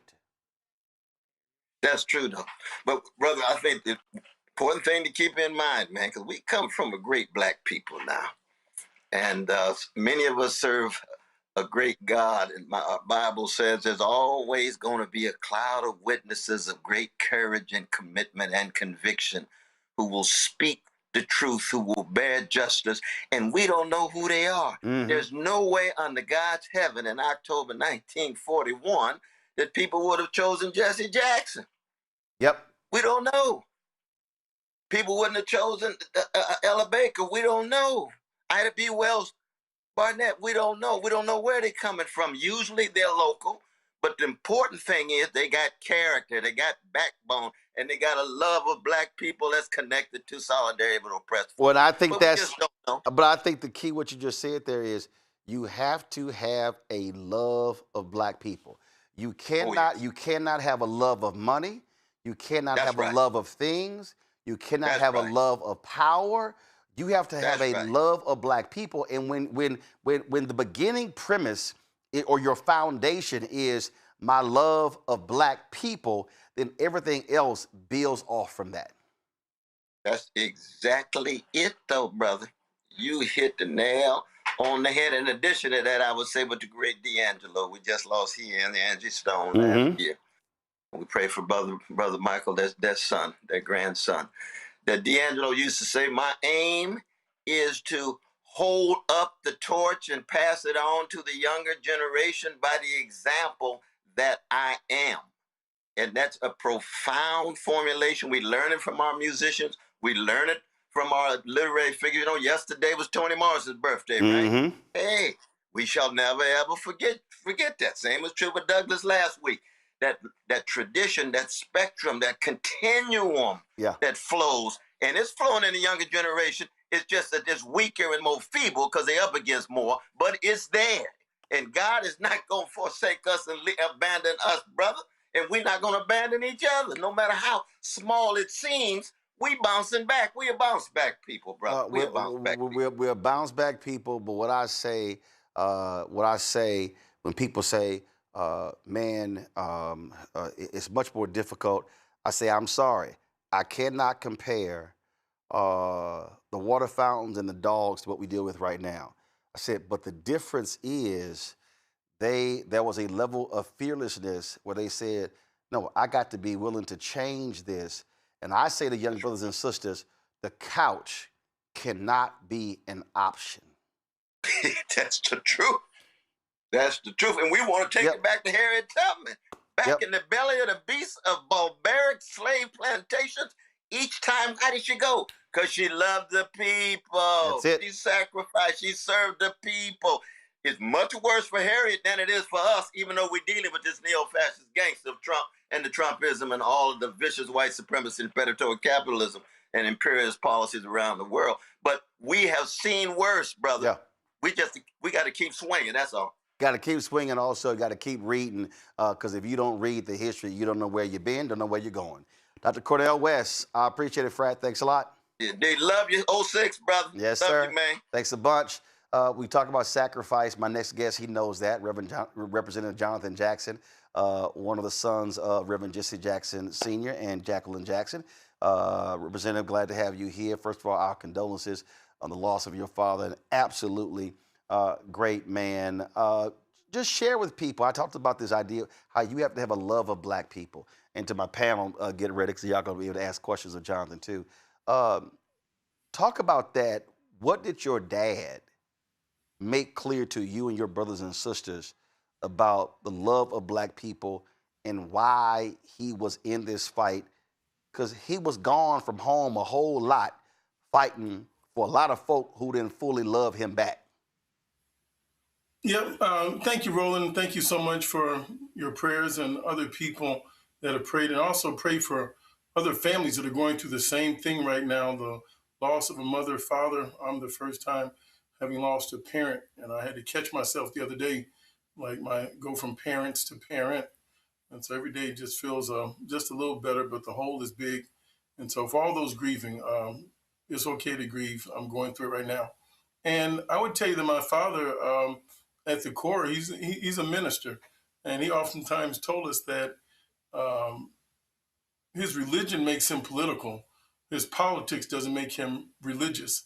That if you follow the Gospels on feeding the hungry and visiting those that have been incarcerated and feeding the hungry, that housing the homeless, those are political priorities. And so that's where his compassion comes from. Very compassionate person.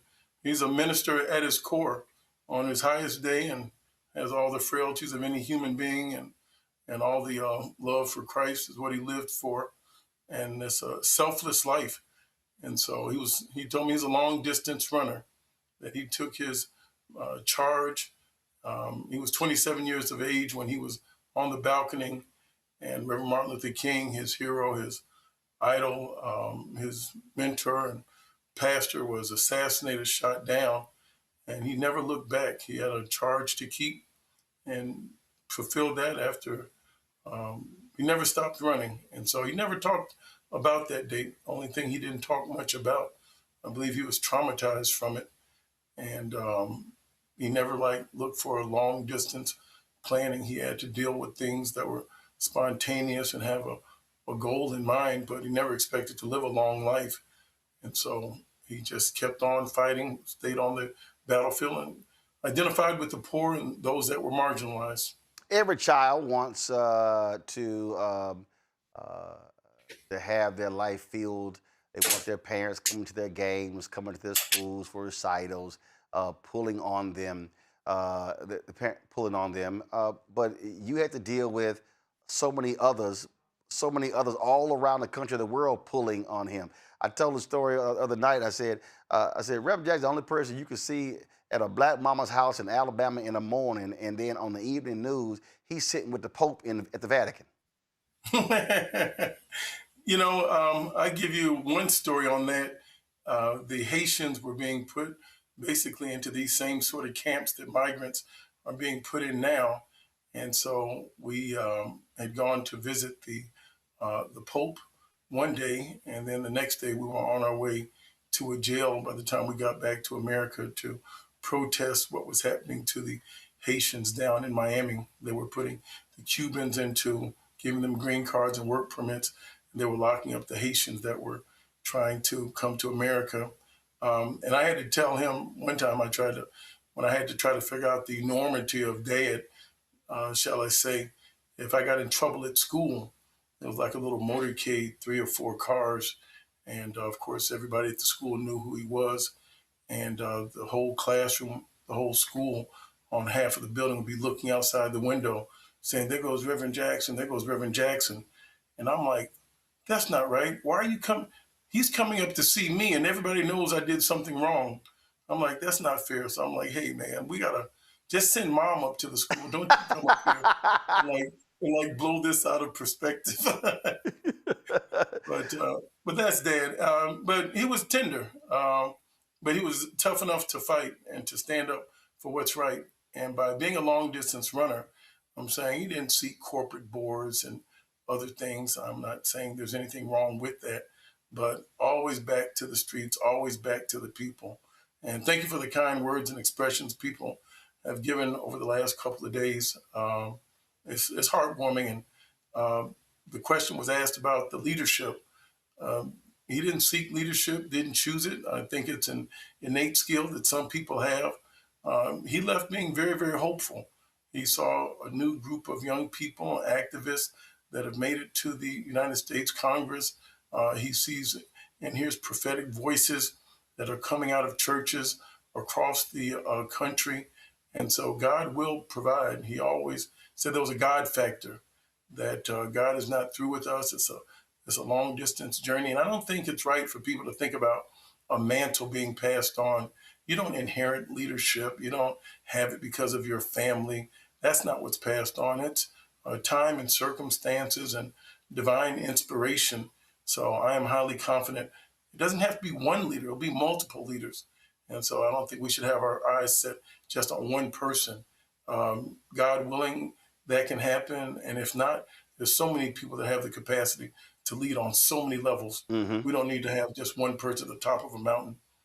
My panelist questions, Cameron, you first for Representative Jonathan Jackson. Representative, again, sending both my condolences and prayers to you and your family. Just as a point of privilege, a couple things. One, as also a PK born in Chicago, your father directly impacted my father after my dad crossed Omega Psi Phi and went into seminary up in Garrett. Reverend Jackson, your father spoke at the same church that he grew up in and was married in. And he always, we have a prominent picture up in our house of that moment. And as my father's gone on to his career, he always harkened back on that moment. And I had the chance to see him several times during my time, decade plus ago on Capitol Hill, and always was inspired. And that's kind of where my question leans into is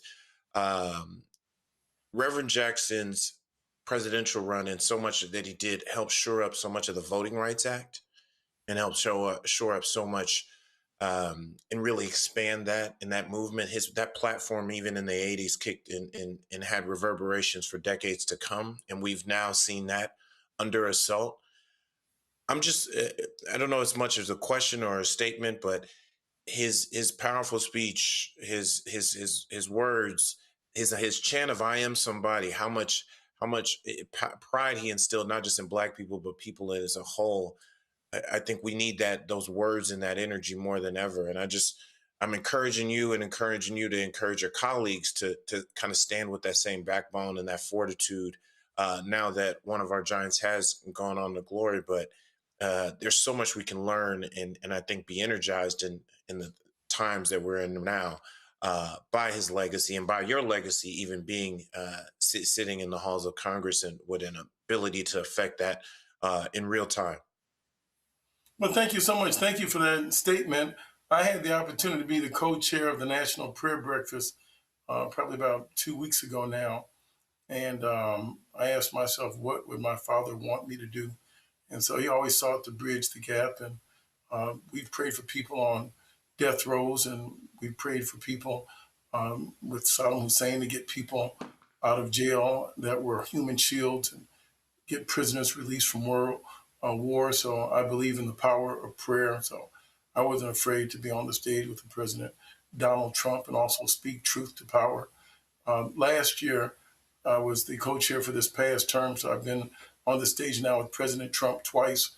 And 2 years ago, I started my prayer off saying the divine, the eternal, the incomparable God, and then went into my prayer. And that was putting DEI front and center. This year, I started off the prayer saying in the Latin Imago Dei, and Dei spelled in Latin is DEI, and DEI simply means of God. And so, no, Congressman Cleo Fields and I, my colleague from Baton Rouge, Louisiana, a dear friend of my father and great leader, we started the Congressional DEI caucus. We didn't retreat. Started it 1 week after President Trump gave his speech. It's not the Black Caucus DEI. That's something separate. DEI means something good for all people. So we've got all races and groups in this. It's not just limited to members like the Black Caucus for the Black Caucus, which I 100% support, agree with. But also the Asian Americans have benefited. Females have benefited from it. So Tim Kennedy out of upstate New York, Mark Pocan out of Wisconsin, Ro Khanna out of California, Madeline Dean out of Pennsylvania. We made sure that it was reflective of America and all the beneficiaries could speak up and be a part of that caucus. So I try to carry on that legacy. I will never, ever, ever fill my father's shoes. That's my hero, but I will forever always try to make him proud and stand in the gap, be courageous, and I know I'll see him again in heaven. Reese? Congressman Jackson, my condolences to you. It's such a monumental loss for us all, but especially for you all. My question is, your father was such a trailblazer, and he had multiple trailblazing presidential campaigns, and we've seen in light of Vice President Kamala Harris's loss, this kind of renewed conversation around electability. It's a big conversation right now with the primaries. Not that I'm expecting you to give any kind of endorsement or anything, but your father really blazed a trail in the idea and having the audacity to run and inject our demands and our citizenship into the conversation in a way that it probably wouldn't happen if there were only white candidates running. So what do you say to this conversation where it seems to be that the party is moving towards, let's not take any chances, let's go with the sure bet, which they want to classify as white candidates, and that Black people should kind of step aside, stop being woke, stop trying to hold people's feet to the fire, and kind of trying to make the conversation erase our demands and our humanity from the I mean, that's my perspective on it, but I'd be interested in hearing your perspective given what, Reverend Jesse Jackson really stood for in terms of pushing that envelope. Well, thank you. Let me try to break that down. When my father ran for president, the first state you enter into the primary is Iowa. And there he beat President Joe Biden and Al Gore. And then the second state you run in is New Hampshire. Then you turn by way coming south to get to South Carolina, where he won. And so this is a message that we take to all human beings, and we don't have to. He was called the Black candidate. He says, you don't have to call me Black. That's self-identified. I mean, that it's obvious. And you don't say the white candidate. And so it was about taking the message to people that were in the margins. Farmers were losing, and working class people were not able to unionize. Reagan made a vicious attack on unionization. So we've seen the numbers of American unionization come down consistently over the last 40 years since Reagan, and onward with Newt Gingrich with Contract on America. And yes, that's true about the '84 campaign, but something that gets overlooked is on the Mondale campaign. My father challenged the party in 1984 to put a female on the ticket. That gave birth to Geraldine Ferraro getting on the ticket. So yes, we see Vice President Harris today, and that's a great thing. And I have enormous respect for her. But I was coming down the elevator the other day in Washington, D.C., and I bumped into my former colleague, Governor Abigail Spanberger, who just became governor of Virginia. And she started telling me, she says, Jonathan, I'm a huge fan of your father's. When I was in 1988, I was making Jesse Jackson buttons. And so I don't think we can narrow his universality, and whites that came up and were encouraged. Bernie Sanders had endorsed my father in '88 up in his hometown. Jamie Raskin used to work at the organization. So there's a group of progressive leadership that came out that, comes from our tradition, the Black church, the Black community, but it's universal leadership. And so right now we have a dearth of leadership in the United States of America. I wouldn't say in Black America. White America has some leadership problems, and the leadership that they've chosen is not the best that we have to offer for the nation. Greg Carr. Thank you, Roland. And thank you, Representative Jackson. Add my condolences and celebration of your father's life as he graduates to ancestorhood. I know what it's like, particularly for a son when your father makes transition. So, we cover you, we surround you, and we know that he will be a powerful ancestor. We're going to pray him on over. Kind of in the vein of what we've been talking about so far, night before last, when we talked about your father for about 4.5 hours, one of the consistent themes that kept coming up was his approach to electoral politics. And I love how you framed that his religion made him political, not the other way around. But I'm talking now, I want to talk a little bit and see if you can maybe share your thoughts on expanding the electorate. Clearly, there are enough people in this country to completely transform electoral politics if we can get them engaged. Your father was a master of doing that, and the people around him. What do you see going forward? And how can we expand the electorate, particularly when, as we know, the Democratic Party, even as it was transformed, pushed hard back against that expanding electorate that Jesse Jackson brought? to the table. What can we do to expand this electorate, get people registered, get people engaged, get people involved? Does it require the charisma of a Jesse Jackson, or are there other things we can use to supplement that? And thank you, brother. Well, thank you so much. Sorry for your loss, and thank you all for this outpouring. But listen here, I am so happy. I'll tell you one thing before I answer your question.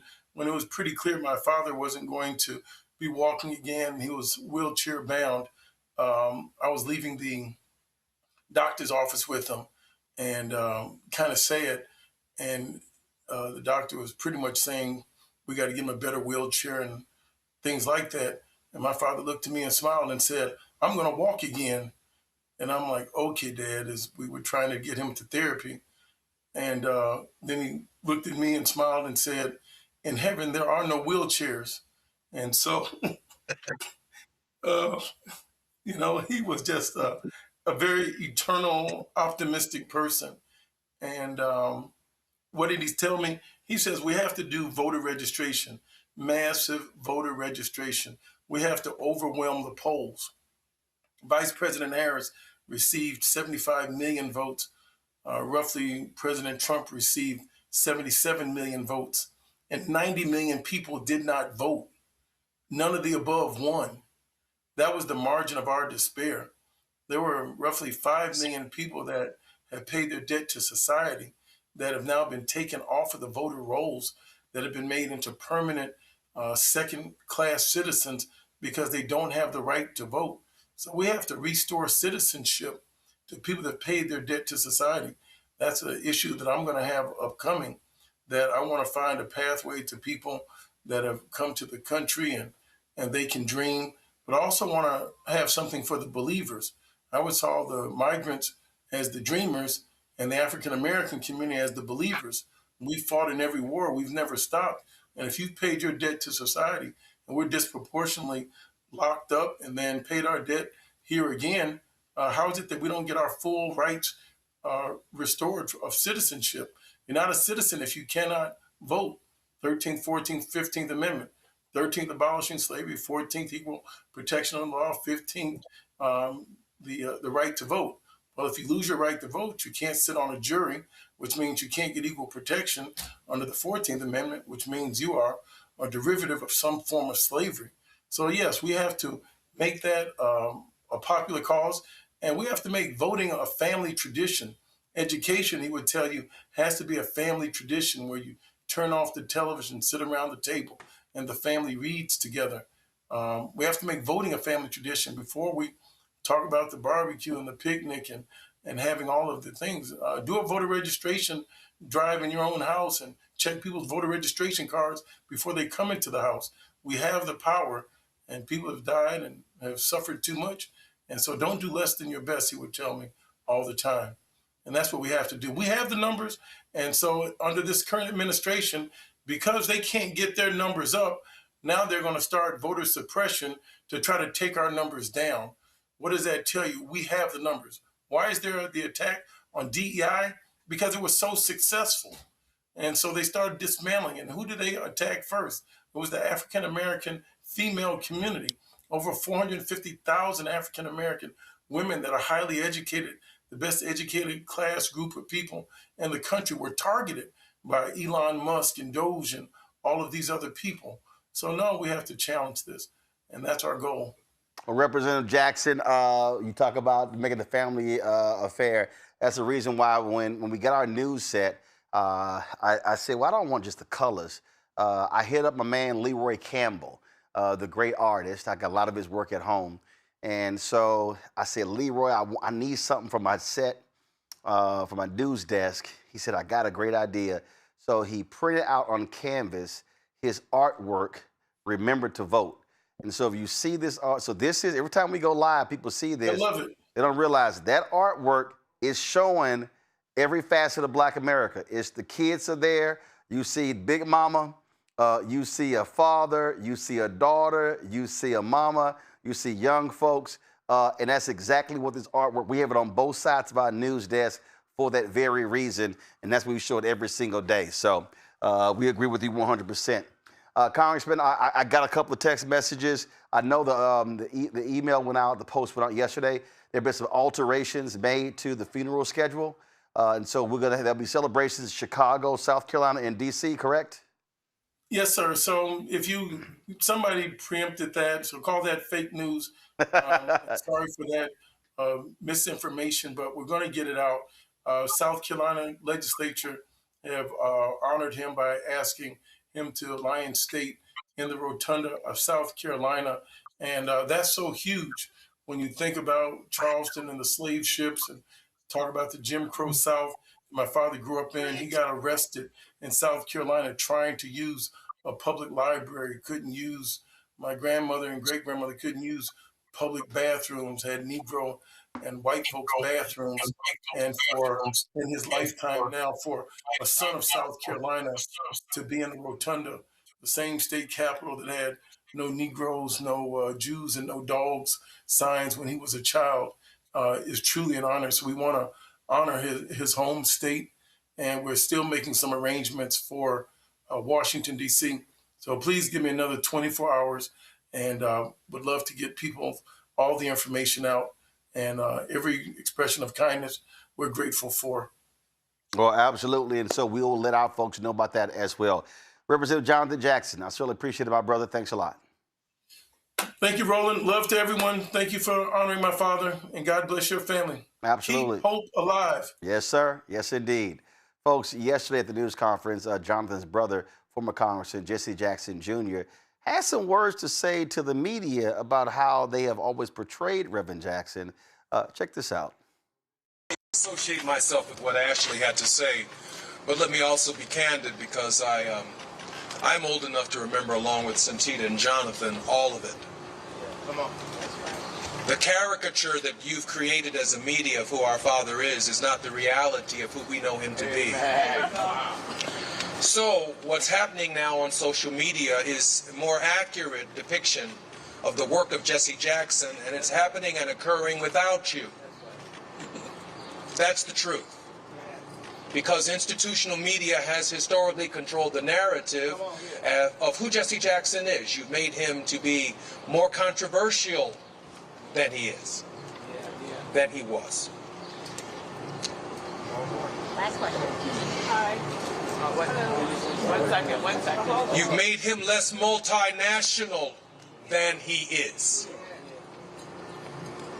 You've tried to make him someone from a side of town and not universal. Today, the King of England has issued a statement about the life of Jesse Jackson and its importance. One newspaper is hung up on how many mayors he confronted. All of them were small by comparison to Jesse Jackson. He knew as they came and went that he was the constant. And our community could count on that. And so again, the caricature of who you think he was compared to the reality of the education campaign that is taking place independent of you is what's taking place. And as that figure begins to emerge in contemporary thinking, I'm confident that the people, my mother said it this way, history is going to be far kinder to Jesse Jackson than the life that he lived. Wow. This is our last question. Cheryl from National Public That was Radio. former Congressman Jesse Jackson Jr. My next guest knew Reverend Jesse Jackson Sr. very well. Numerous times they marched together, prayed together in the streets of Chicago, kicking butt, taking names. He is a bad brother. I call him sober. Matter of fact, I think in the annals of history, they probably will remember Father Pfleger more than they remember Larry Bird when it comes to rolling deep with black folks.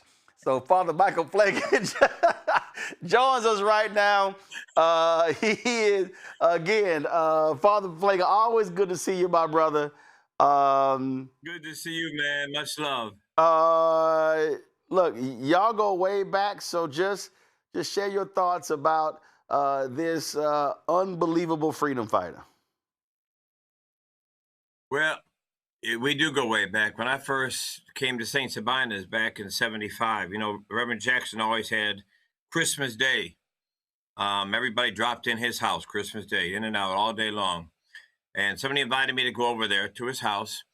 And I went and shared in the conversation along with others. And when I was leaving out, it was the first time I had met Reverend. And when I was leaving out, going to my car, Reverend came outside and he said, first time he ever said it, and everything he called me every day since, Pfleger, Pfleger. I said, yes. He said, come here.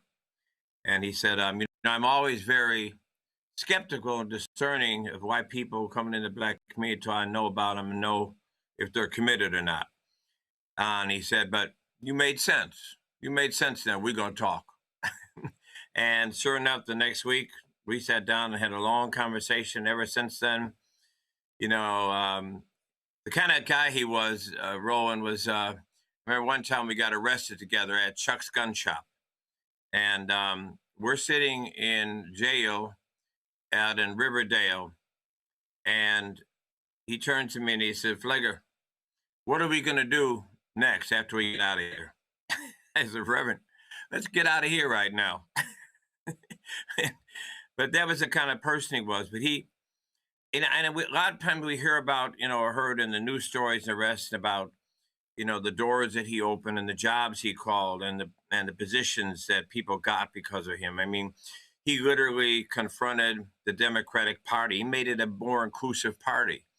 But nobody knows all the calls he made on the side, all the private meetings, all the private things he did to try to get people into positions for elected officials, and private conversations with mayors and governors and folks to make sure that equity and equality were on the move. And when the door was shut, you know, he was never afraid to kick it in. And so I think one thing, Roland, that I said this to him. I was there. Mrs. Jackson had invited me to come over Monday night because they knew it wasn't going to be long. And I went over there Monday evening, and her and I went in the room and prayed with him. One of the things I said to him, they believed he could still hear. I don't know if he could or he couldn't, but I told him, I said, you know, I don't believe you were ever appreciated the way you should have been in this country, in this city. I said, but know that God was watching, and God was seeing everything you did. And while you may not have gotten the applause you deserved here, that in heaven, there was a deep applause going on. We laid I'm seeing the picture there of the room 306. We, at 50th anniversary, he and I laid the wreath together outside of the room 306. That's what we're showing right now. That's what we're showing right now. Yeah. Yeah, I see that. And when we shut down the Dan Ryan, you know, he said, I'm going to go with you. And stood there with me, and we sat in that hot sun for an hour, going back and forth, arguing with the state police, and them telling us we couldn't go, and we telling them we're going to go. And it's just been a long, I mean, Roland, there would have been no, I don't care what anybody says, there would have been no Barack Obama without Jesse Jackson. Oh, I mean, we walked through the other night. We walked through all of that, explaining to people just the reality of how the situation was set up. If you won, we're going to take all. And if you won the large states, the reality is, in 2008, Hillary Clinton won California. She won Texas. She won Ohio. Mm-hmm. She won Pennsylvania. She won New York State. She wins New Jersey. Florida and Michigan, because they jumped the line, they didn't count their delegates. The reality is, if the 1988 rules are in place, Obama has no chance, and all those superdelegates are going to go towards Hillary Clinton. And so that's just, right. It's called math. It's called math. He doesn't change those rules. Reverend Jackson, Dr. Ron Walters, Ron Brown, there is no pathway for an Obama in 2008. Exactly. Exactly. And, you know, I remember that night. In fact, I was so upset because I saw while there was people in the VIP sections and the rest. Reverend Jackson was standing out with the people, and tears, as we've all seen those pictures, coming down his eyes. And when I saw those tears, I was so hurt because I said he should have been, first of all, in the VIP section, but enough of that. But I called him right there while he was standing there and said, Reverend, just know as you're looking up at that stage, that stage is only happening tonight because of you. And thank you. Thank you for what you did for what we're seeing today. And he just thanked me and was, tears in his voice and in his eyes. And, I just think people, I remember being with him at places, Roland, with children. One of them being right in our own school, and to see little kindergartners and first graders looking up at him saying back, I am somebody, with these great big grins on their face. What it meant to children, what it meant to adults, the self-esteem, the self-love, the power realization of who people are. He visualized what hope was, keeping it alive. He visualized it. He didn't just say, he was, as I heard Jonathan saying, he was the continual optimist. He was always positive. And when, I remember having a conversation about some things with him about, well, how is this ever going to happen? He said, well, we just find a way to make it happen. That's all. This was Reverend Jackson. That's who he was. To your point, this is Reverend Jackson right here when he's on Sesame Street. And that's also the thing. I don't think people, he was a tremendous pop culture figure. We talked about it. On SNL, on Sesame Street. In fact, we're going to play it after our interview, on A Different World. And so that's what people really don't understand. And listen, everybody talk about Nancy Reagan's sitting on the drugs. No, Reverend Jackson, down with dope, up with hope. That was stuff that was being repeated and reframed. So in many ways, it's a mantra. There are folk in the religious world often talk about repeating certain phrases that essentially is a prayer. And so when you begin to repeat that, you begin to believe that, well, that's what he was actually doing. And a lot of our folk don't, and I think people today have to recognize times. Reverend Jackson is really coming of age in the 70s and 80s. King is assassinated April 4th, 1968. If you talk about, let's just say Reagan gets elected, inauguration is 1981, that's just almost 13 years after King has been assassinated. We're not talking about a long period of time. So that period of the 70s and the 80s, we were still operating. Again, I was born November 14, 1968. Reverend Jackson runs in 84. I'm 15. So that whole phase, he was speaking to a post-civil rights movement generation while also representing that baby boomer generation that was alive and present during the Black Freedom Movement. Absolutely. And, I've said it here on a couple of interviews in Chicago, and I know we're doing it in our school. I said, one of the things to note with all the information you just gave us, I said, every school in Chicago this week should be having their students Google and research Jesse Louis Jackson Sr. and write something about that they learned about him. We cannot let happen here what we've allowed to happen with King. Yes, young people about Dr. King, oh, I have a dream. Right, one speech. People need to know. Yeah. Right. And only one part of that speech.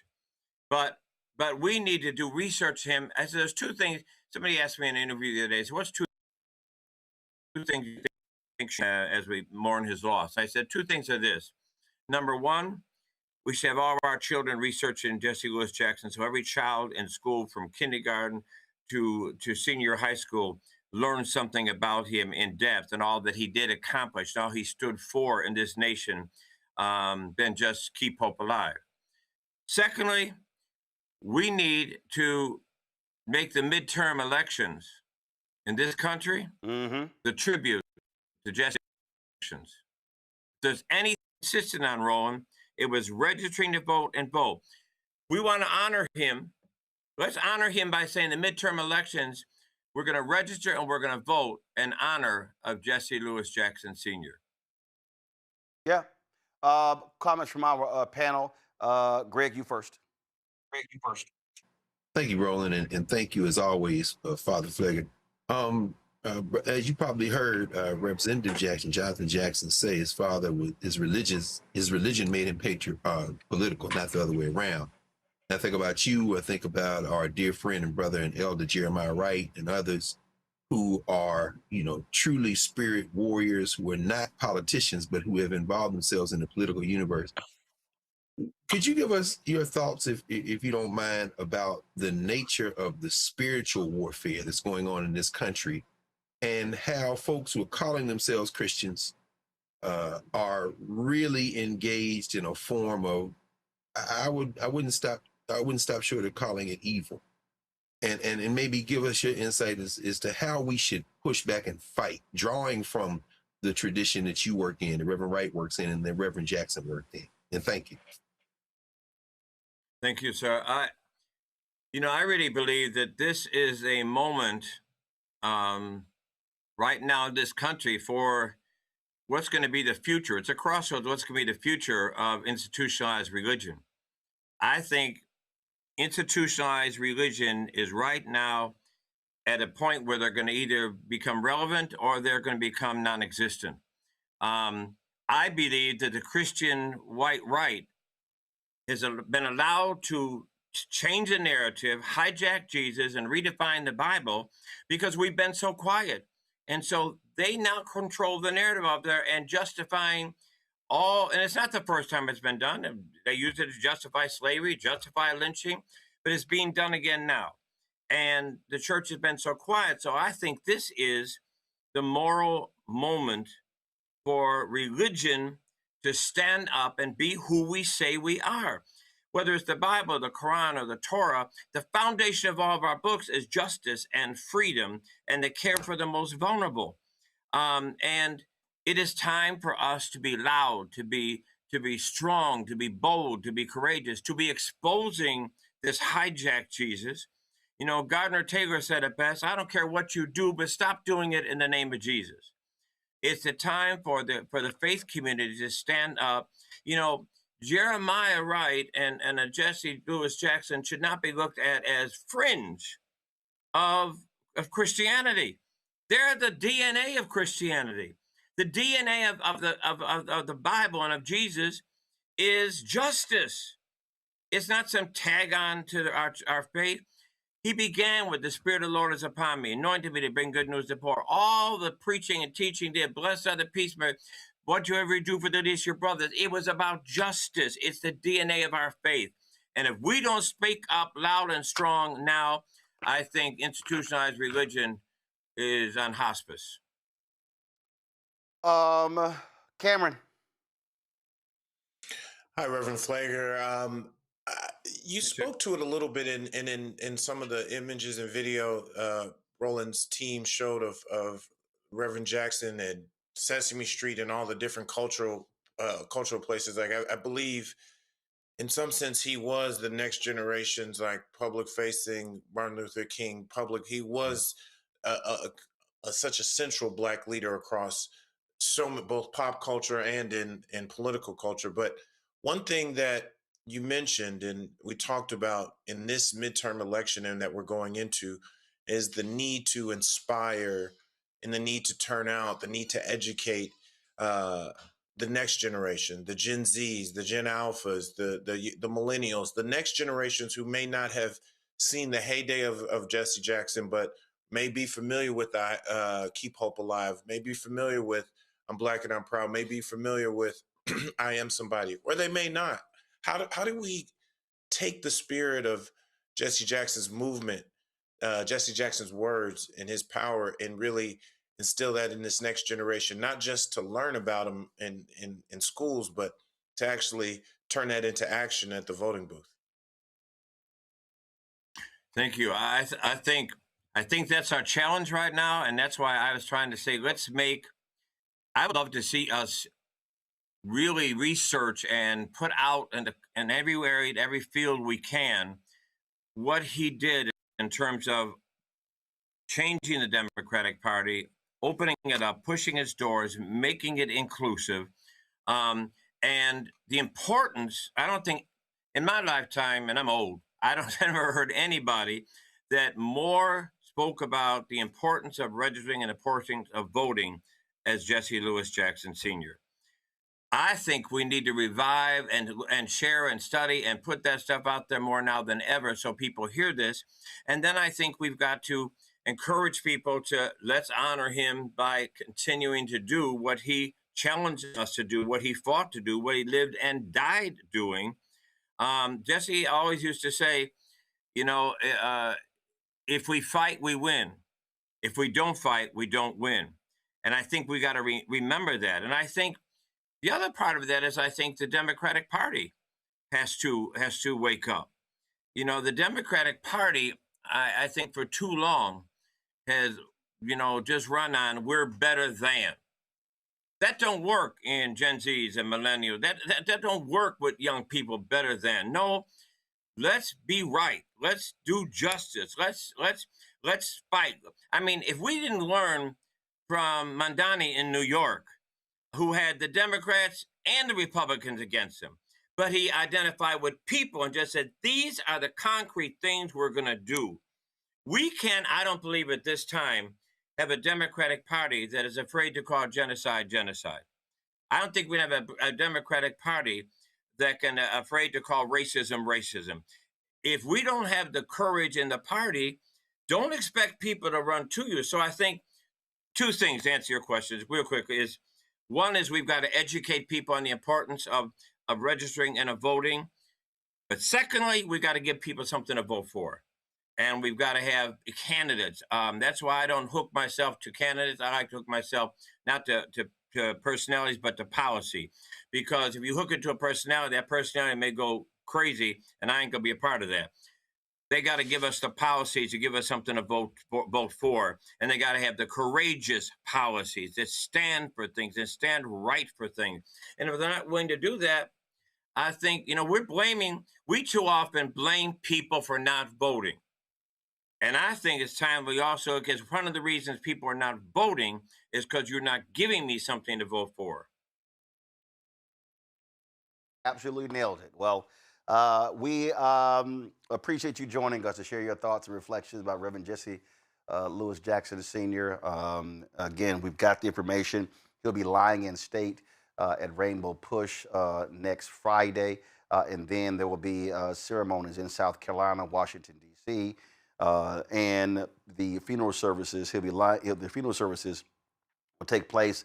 The People's Celebration will take place on March 6th at the House of Hope in Chicago, and then there will be a private ceremony on March 7th at Rainbow Push there in Chicago, which of course was his base of operation for the last 50 years. Father Pfleger, we certainly appreciate it. Thanks a lot. Thank you, Rev. Appreciate you. Love you. Yes, sir. Love you as well. Folks, that is it for us. It is tomorrow. First of all, let me thank Reese. Let me thank Cameron. Let me thank Greg for being on today's show. Folks, thank you so very much. We are going to... Hey, what was the video I was going to play? I was going to play something afterwards. What were we going to play? Oh, yeah. So let's go ahead and play that there. This was when Reverend Jesse Jackson was on a different world. Now, first of all, that was this one. The setup was when he came in, Dwayne was like, you know what, you look like that guy, Reverend Jackson. He even sounded like it was kind of like, yeah, that's me. But this also shows you why black shows created by black folks, written by black folks, directed by black folks, produced by black folks are important. Reverend Jackson was on a different world, talking to a generation. I was in college. Again, y'all, this is what we're talking about. Think about it. When you look at present day politicians, you can't think about folk who are appearing on a popular sitcom. That's how huge Reverend Jackson was. This is when he was on a different world. Earlier today, as I contemplated this lecture tonight, I thought about a young man who had been in a rather sad and melancholy mood feeling insignificant, impotent, worthless, that he did not count. As I thought about him, it occurred to me that his real problem was he felt that as one person, he could not make a difference. The change in America that's taken place in the last 30 years has occurred because somebody thought that they could make a difference. That's right. The changes did not come from Wall Street, or the White House, or the Congress, the courts. They were always started by some young person who thought that they could, in fact, make a difference. Yes. Rosa Parks got on a bus one day. The sign above the driver's head read, "The colored seat from the rear, white seat from the front. Violators will be punished by law." She refused to go to the back of the bus. Yes, you did. And she was arrested. Dr. King went to her rescue, a 26-year-old student, and told her, "Better let you walk in dignity than ride in shame." One person can make a difference. In 1957, 9 students at Little Rock Central High in Arkansas went to school one day led by the Army. They refused to bow. They made a difference. Made a difference. In the next few years, young America died that we might live. Medgar Evers was killed in cold blood about this right to vote. Serena Goodman and chained 2 Jews and an African-American were bulldozed to death with their eyes wide open in Philadelphia, Mississippi, about this right to vote. Jimmy Lee Jackson's 15-year-old African-American student shot and killed in Marion, Alabama, about this right to vote. 4 darling little girls blown up in the church in Birmingham, Alabama one Sunday morning, all about the right to vote. They made a difference. Made a difference. Yes, yes. You must make a difference. Whenever students are sober and sane and sensitive and put hope in their brains and not dope in their veins, they can always make a difference. Yes, it can. Yes, it can. Yes, it can. Yes, it can. Because they died, your generation has the power. John Kennedy was elected by a margin of 112,000 votes. Less than 1 vote per precinct. Everybody counts. Nixon beat Humphrey by 550,000 votes. Carter beat Ford by 1,700,000. Fewer than 3 million votes elected 3 presidents in 16 years. Today, there are 3.2 million high school seniors alone graduating. They should come across that stage with a diploma in one hand and a voter card in the other, because they can make a difference.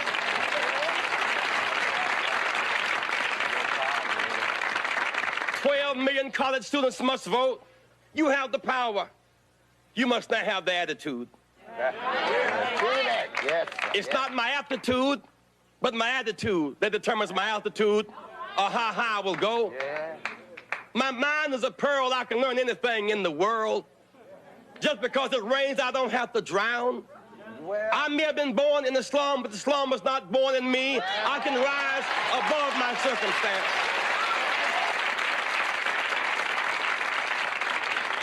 Hands that once picked cotton can now pick presidents. You want to free Mandela and free South Africa? Let's vote about it. Let's vote about it. Folks, Reverend Jesse Jackson on A Different World. That is it for us, folks. I'm going to see you tomorrow. I'm going to be broadcasting from College Station, Texas. Look forward to being there with my Alfred brothers. And so flying to Dallas to vote and then driving down there on Sunday. On Sunday, I'm going to be speaking. That's Black History Month program, 10 a.m. On Sunday. I will be at Corinth Church.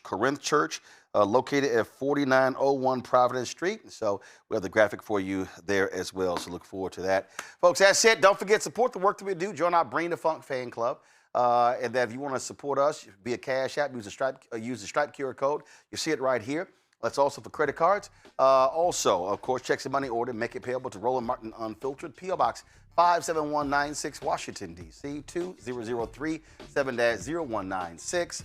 PayPal's R Martin Unfiltered, Venmo is RM Unfiltered, Zelle, Roland at RolandSMartin.com, Roland at RolandMartinUnfiltered.com. Download the Black Star Network app. Apple phone, Android phone, Apple TV, Android TV, Roku, Amazon Fire TV, Xbox One, Samsung Smart TV. Be sure to get our Roland Martin unfiltered gear. Go to shopblackstarnetwork.com. Shopblackstarnetwork.com. And of course, you can do that. And of course, we also, our hats, t-shirts, all of our merchandise, you can check that out. Then of course, y'all, we've got all of our black-owned products. And so all the products that you see right here are our products. And so all of this is available on shopblackstarnetwork.com. We've got, you name it, our candles, our facial, we got creams, we got sauces, seasoning, all sorts of stuff. Everything you see right here are black-owned companies. So go to shopblackstarnetwork.com. Don't forget, download the app Fanbase for that as well. Folks, that's it. I'll see you tomorrow right here, Roland Martin Unfiltered on the Black Star Network. Holla!